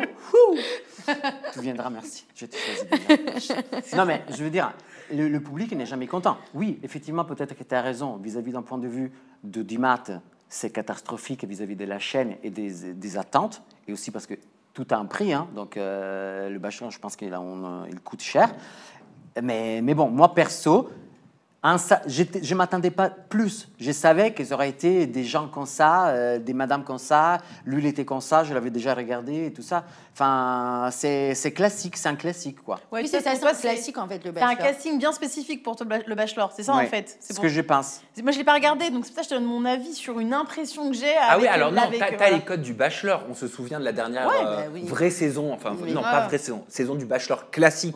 Mélanight qui était sortie avec sa robe de mariée. De la voiture tout de suite en disant ça y est, j'ai déjà choisi ma robe pour toi. Tu vois, on avait quand même du spectacle. Ils ont essayé de faire la même chose. On a une senior qui a interprété une chanson en arrivant devant lui. On a eu du show, on a eu quand même de la mise en scène. Mais ce que tu dis, Harmonie, c'est reproché dans les commentaires sur les réseaux sociaux. Ah ouais, c'est vrai? Ouais, en mode tous les physiques. Ah ça va, il n'y a pas que moi alors. Non mais vraiment, en mode tous les physiques sont les mêmes. Non mais ça fait un peu la grosse qui veut dire moi aussi je veux des grosses. Alors que pas du tout, j'aime l'inclusivité à tous les stades. Non mais tu sais, je me dis c'est moi qui va faire un peu, mais ça m'a surpris. Je me suis dit mais c'est hyper lisse. Mais c'est vrai qu'à la télé, il faut casifier les physiques. Tu vois, tu parles des personnes c'est chiant, oui. grosses ou en surpoids. Bah, ils avaient fait une émission qui s'appelait, comment ça s'appelait, animée par William Carnimola, Belle toute nue. Oui, mais du coup, c'était que pour les grosses, tu vois. Moi, j'aime bien. Genre, c'était genre, il n'y a que les grosses qui sont mal dans leur peau, alors qu'en fait, toutes les femmes sont mal dans leur peau. Mais regarde, tu vois, il y a, par exemple, c'est un lapsus, ça n'a rien à voir, c'est un exemple, mais par exemple, Lou Pernaut, elle a fait les 50. Du coup, elle s'est fait harceler par la suite par rapport à son physique. Tu vois, toi, ce que tu dis, moi, je suis d'accord avec toi. Hein, j'ai foncé à 100%. Mais les internautes, comme il a dit, ils ne sont jamais contents. Ça veut dire, en fait, ils vont voir un truc, ils vont critiquer, ils vont voir un autre truc. Moi, là où je suis d'accord avec Harmonie, c'est que c'est pas parce qu'un concept a marché il y a 10 ans, sous une forme d'il y a 10 ans, qui va marcher aujourd'hui, parce que pendant ce temps-là, la société a évolué, les mentalités ont évolué, on n'a plus envie de voir la même chose que ce qu'on voyait il y a 10 ans. Et même si à l'époque, c'était génial et waouh, il y avait du spectacle, comme tu dis, c'est plus le même spectacle qu'on a envie de voir aujourd'hui, parce qu'on a tous changé de mentalité, on a tous évolué, on a grandi avec une société différente. On veut voir quoi, les Van Date? On veut voir du vrai. On veut voir du vrai. L'amour est dans le pré, c'est génial parce qu'on voit des vrais gens. Non, l'amour dans les prés, je pense que... Bon, tu penses pourquoi le succès de l'amour? C'est des vrais gens parce que c'est pas des gens qui sont sélectionnés au physique, c'est pas des gens qui sont... je veux dire, tu vas à la campagne, c'est ces gens-là que tu vois et c'est ça qu'on a envie de voir. Et même quand tu vas dans Paris, là, tu te balades, tu vois pas des gens beaux, des gens élancés, des gens bien habillés, tu vois tout le monde. Et la télé-réalité a évolué. Aujourd'hui, on n'a plus envie de voir la même chose que ce qu'on voyait il y a 15 ans. C'est comme ça. Et tu ne penses pas qu'elle soit aussi parce que certains, ils se moquent après, parfois, de certains personnages de L'amour dans les prés? Moi, je le suis parce que je l'adore. On avait même en parlé, tu te rappelles? Mais tout le monde se moque de tout le monde. Je veux dire, même si t'es hyper belle ou pas, ok, si tu dis un mot qui rip, ça machin, tout le monde se moque de tout le monde en fait. Mais du coup, tu reviens à ce que je disais. Le public ne sera jamais content. Parce que la société 2024 et la génération X n'est pas content. On n'est jamais content. Quand il pleut, on n'est pas content. Quand il fait chaud, on veut qu'il pleuve. Quand il pleut, on veut qu'il fasse chaud. On n'est jamais content. Mais soit ils regardent, soit ils regardent pas. C'est quand même ça la différence. Est-ce que vous pensez que c'est les Français qui sont comme ça ou est-ce que c'est le monde qui est comme ça? C'est le monde. Oh là, tu nous as posé une question existentielle, on va la suggérer. C'est en société c'est en société en général. Après, ça dépend. Par exemple, en Italie, il y a moins de télé-réalité qu'ici.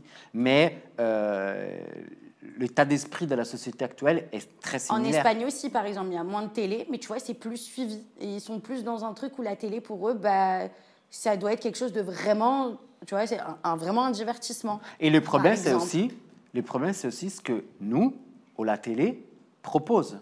Par exemple, en Serbie, il y avait des criminels qui ont été mis dans des situations, dans des télé-réalités, et ils faisaient des audimates pendant que ce mec étranglait une femme qui... Si. Donc, je veux dire, et moi, ça m'angoisse de savoir que des millions de gens puissent voir des choses comme ça, faire des millions d'audimates, parce que ça plaît. C'est angoissant. Enfin, moi, je sais pas, moi, à 20 ans, les télé-réalités, c'était le Big Brother, c'était tout simple, c'était les premiers, c'était comme le Loft ici, c'était des gens qui rentraient dans une maison et c'est tout. Enfin, il n'y avait rien, il n'y avait pas des Angolas de quoi que ce soit. Et on le sait très bien, pendant les princes, ils nous ont toujours dit, faites du bruit, faites de créer des situations. Et on sait que malheureusement, parce qu'on a les infos, les situations, les moments d'une télé-réalité qui marchent le plus, c'est là où les gens gueulent. Parce que quand Alix elle ouvrait sa gueule, par exemple, chez nous, elle faisait les audimates exploser. Quand elle avait cassé un verre par terre, ça explosait. Enfin, si Cynthia ouvre trop la bouche, ça explose. C'est vrai. Voilà.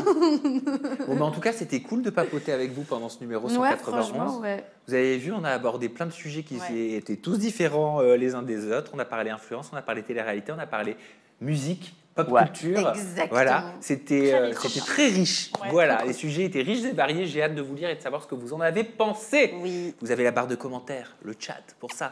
Nous, non, Hermano, tu ne finiras pas dans le date de Bastos. Non. Merci Cynthia. Dans son van. Dans le date, j'ai dit. Ouais, il va finir dans son van. Oui, alors non, tu ne dateras pas. C'est lui qui va finir dans moi. Enfin, bon, merci Harmonie d'avoir été avec nous. Merci Cynthia. Merci beaucoup, pour avoir été chroniqueuse de la semaine. Et je t'ai trouvée brillante. Merci beaucoup. Ça me fait merci Bastos, merci Hermano et merci à vous. Mais t'as pas remercié la bouche de Cynthia. Merci à la bouche de Cynthia. Mais qu'est-ce que tu as avec ma bouche? Mais je rigole. Et merci à Sam. Merci Hermano. On se retrouve la semaine prochaine pour le numéro 192. Love you avec un vieux cœur de l'époque. Bye bye. Bye guys.